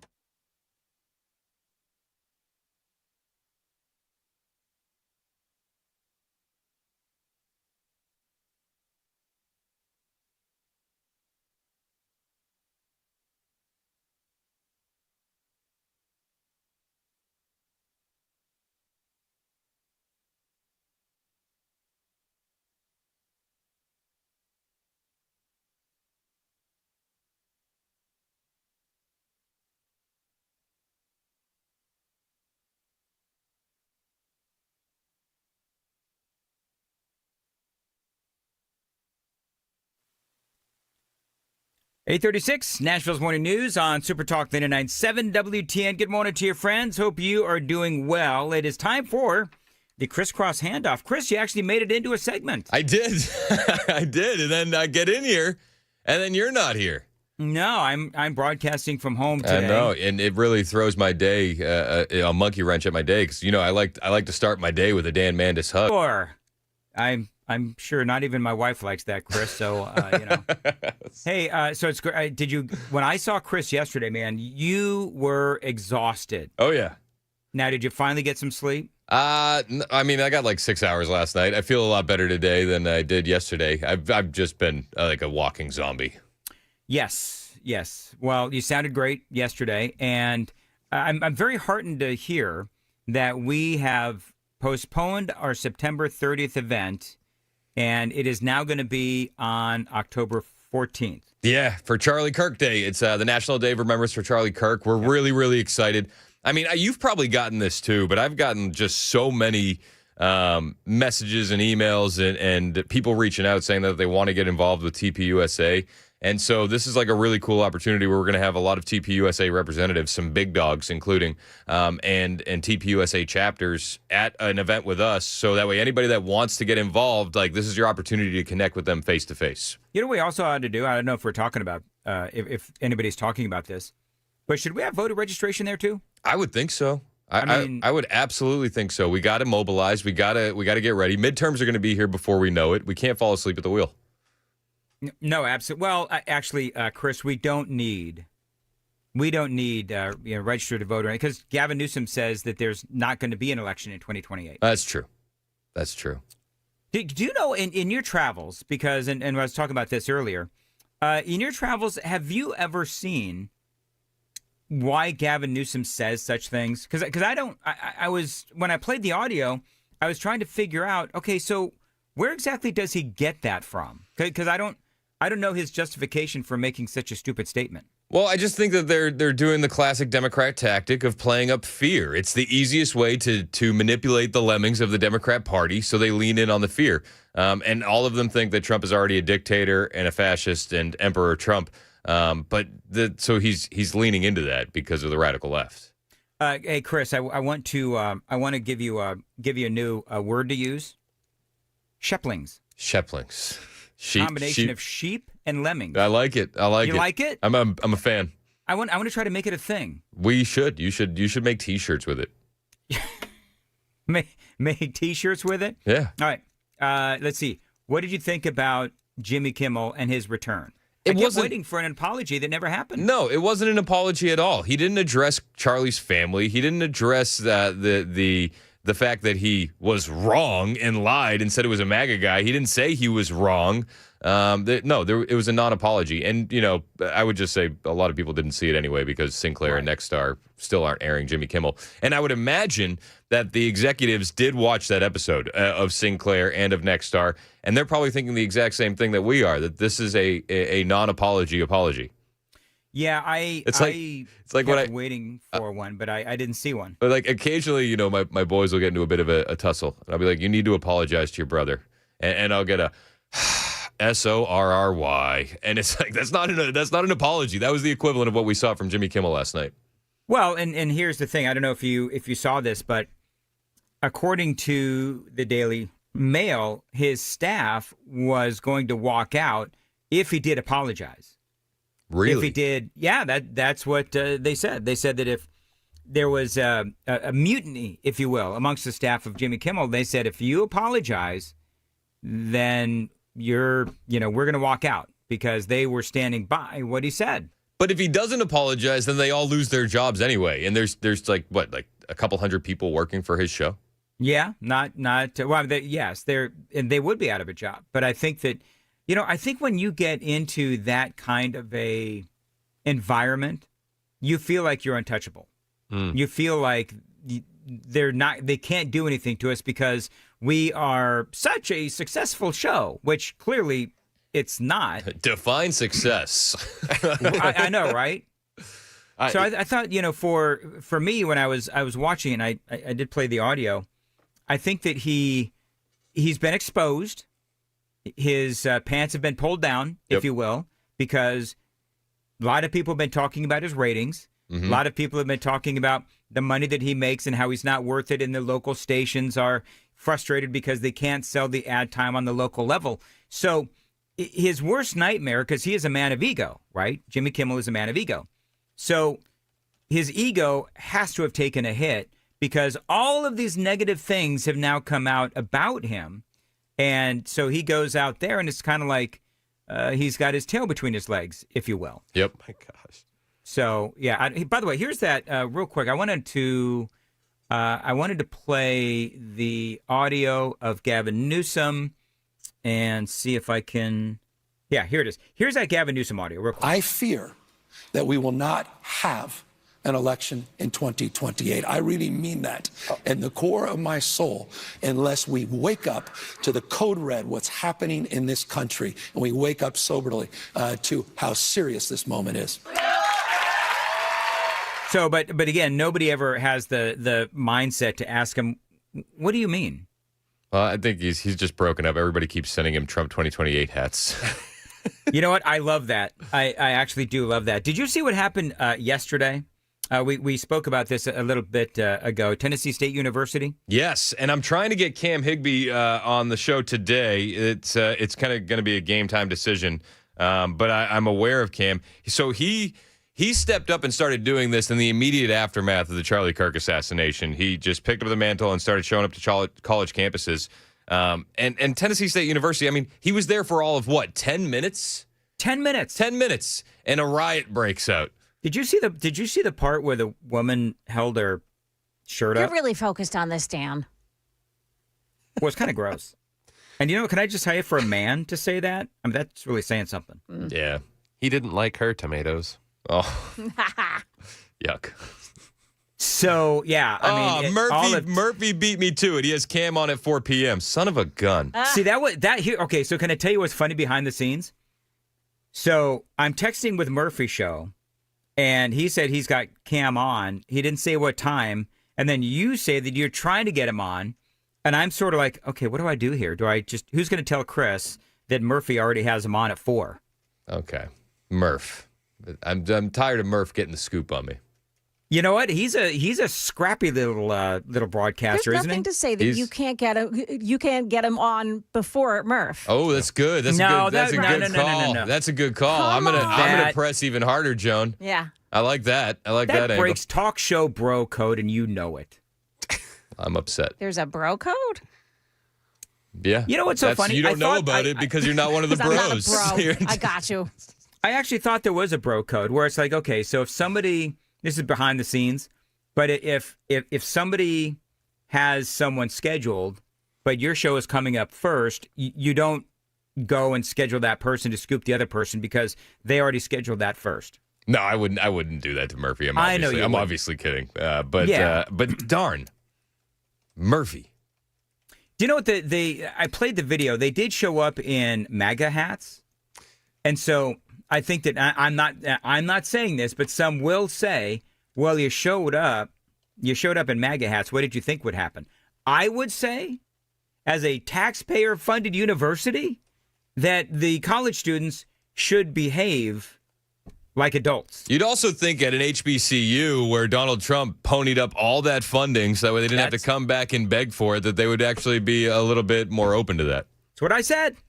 Well, okay. Yeah. But these are the same morons that were holding up BLM signs. Yeah. And they have, like I said during the segment. All right, so name me one person or one life that was saved by Black Lives Matter. Yep. Tell me where all of those millions and millions and millions of dollars went that were donated to Black Lives Matter. Did they save any lives? Show me the playgrounds that they built in the inner cities or the rec centers or the schools for the kids, so that way they can really improve those Black lives. Well, the leaders of Black Lives Matter, their lives were improved because they bought large mansions. Yep. Remember that whole thing? Oh yeah. We remember. Yeah, so I saw that, and it was just, I would think that here in Tennessee, we should know better. We know how to behave in Tennessee, but apparently only some of us know how to behave in the state of Tennessee. Give me your over under. Give me your thoughts on Donald Trump at his speech to the UN? Oh, I thought it was fantastic, and I thought there was definitely some stuff that was sketchy. I'm going to talk about that on the show today with the escalator going off. That's a security issue first and foremost. Having Brian, I had Brian on. Brian says that it is sketchy. It's very sus, and he thinks that. And Joan and Brian both said that they were talking about doing just this at another event. They were talking about it in a newspaper, and then on top of that, the teleprompter goes out, and then his mic was at lower levels than all of the other speakers. But it's like, joke's on you, because Donald Trump, he's just going to talk now for about an hour and a half on whatever's on top of his mind, and you're going to have to sit through it. I love that. And he went scorched earth. I mean, I'm a huge fan of what happened at the UN yesterday. Oh, I loved it too. I loved it. And the other thing that I would say is that, to me, people were talking about how Trump went scorched earth. I just thought it was Donald Trump. But you know what I mean? Like this is just Trump doing Trump. But it's also about the audience. I mean, listen to what he said. He called for protections for Christians, called us the most persecuted religion, which is true. Yep. He called out the UN for funding mass migration into the U.S. and Western countries. He said Europe has to stop adopting Sharia law. He criticized globalism. He slammed the UN for climate alarmism. He scorched countries for funding Russia's war, which is just a great talking point.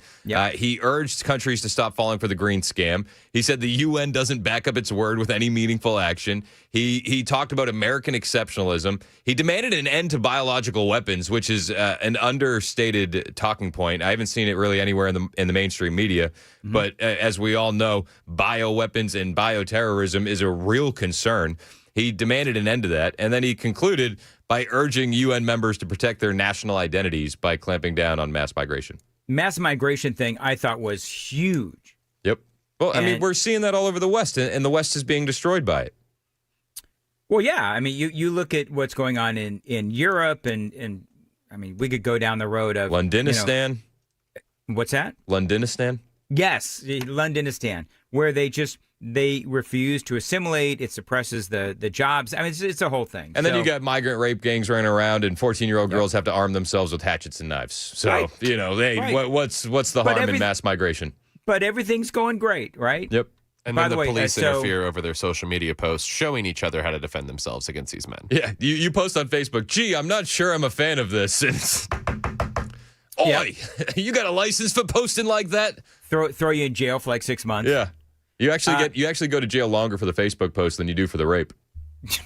I mean, that's not a joke. That's actually that's what I'm saying. People actually think you're true. joking. No, I'm not. That's just that's the reality of what happens. Okay, so Kamala Harris has been making the news, and I have not heard this, but apparently this is a word salad. Kamala Harris on The View, which I don't know if you heard any of it, Chris, but she was as train wrecky as always. And this is Kamala Harris, and let's see what she said. And I do believe that moving forward, we're going to remember that the power ultimately is with the people, and we have to remind folks that they cannot let their light and their spirit be diminished by who happens to be in the Oval Office at this moment. And that's part of what I hope to achieve with the book, is to remind us, people by the tens of thousands, for those of you who were there, came to those events with such enthusiasm and optimism and, dare I say, joy. Did she know that she lost the election? Yeah, they came to the events, and then after Cardi B and Megan Thee Stallion were done performing, the joy left the building, and so did they. And they didn't go to the voting booth. Yeah, and the power of the people, 77 million people showed their power in the 2024 election, and you're talking about tens of thousands that showed up to an event. That's cute. The Republican candidate won the popular vote in every swing state, but the power of the people. But they had joy at those events. Yeah. About the possibilities for our country. And that light is inside people. Oh. It's there, and it cannot be diminished or extinguished by an election or an individual. And we have to remember that. That light is inside us. And it's inside each of us, and we have to see it in each other and let that guide us through this very dark time. Is it a dark time? I mean, I think you can make the argument it's a dark time, but then you could point to who's causing that dark time, and it's members of the left shooting our friends for, just exercising their right to free speech on college campuses. She talks about a dark time. I remember when the Biden administration, including her, was in office, and those times also incredibly dark because of their policies. And of course, their behavior has continued to escalate, leading to what we saw in the assassination of Charlie Kirk. We'll have to see what's going on. By the way, real quickly, Joan, and I mean very quickly, do we have any update on what's going on in Dallas? There is no changes to the information we already have. That, in fact, it is 2 of the ICE detainees who died. The third person who died is the shooter himself, who is described as a white male in his 20s. Had positioned himself on the roof of a nearby apartment building, shooting down as these detainees were arriving at this facility. We don't know anything else about who the shooter is, but they're, of course, piecing all of that together now. All right, Joan, thank you. Updates with Joan and Chris Hand coming up for the next 3 hours. Appreciate you listening. Dan Mandis here for my friends at DT McCall's. This is a great Tennessee company. They are here for their fellow Tennesseans with great prices, selection, and value as well. Now, I've been telling you for years about these folks. They've been helping people out for 3 generations, and if you need it, they've got it at DT McCall's. You need some indoor furniture. If you've got a room to fill, go to DT McCall's. Appliances, I've bought a couple from DT McCall's. If it plugs in, they've got it. They've always got specials going on to save you money.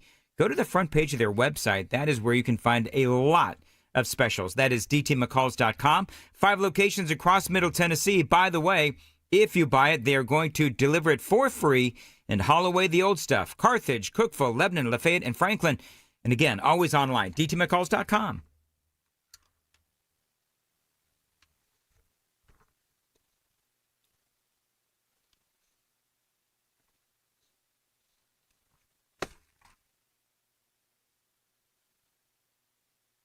What?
Here for Clayton Homes. Listen, the Red Tag sales event going on right now at Clayton Homes. You can get a great home and save a lot of money. Right now is the best time of the year to buy your dream home with Clayton Homes.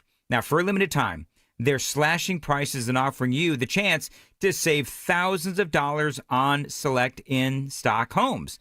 Now, these are move-in ready homes with unbelievable markdowns, but only while supplies last. So whether you're looking for more space, maybe your first home, or just a great deal, right now is the time to make it happen. Visit your local Clayton Homes to find out which homes are part of the sale and lock in your savings daily. And don't wait. These homes, they are indeed priced to move. And when they're gone, they're gone. Now, remember, I visited the Clayton homes in Dixon.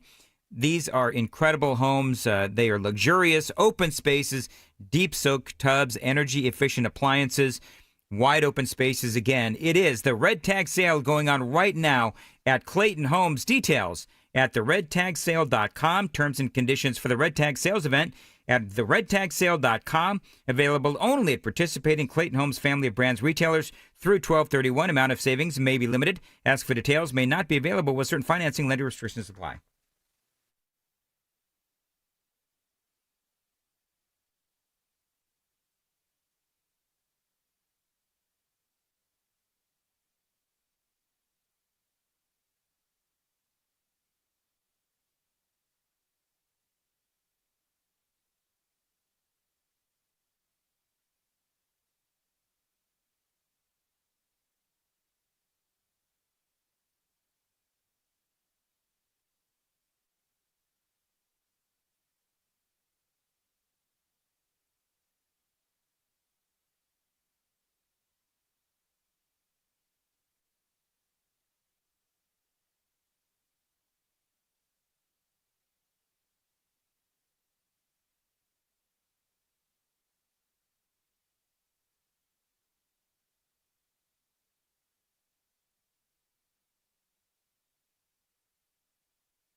$8:59, Nashville's Morning News on Super Talk 99.7. Chris Hand, I know you've got a big broadcast schedule today. What's going on? Well, I'm just fighting with people on the text line, actually. I'm not focused on the show. I saw that 2805. He accused you of being a Canadian. He said, you guys never report on factual things. The FBI said the shooter has no ties to any left-wing groups. The grandmother even came out and said they're all Republican. They don't even know a single Democrat, but you guys will never mention that because you're a propaganda machine.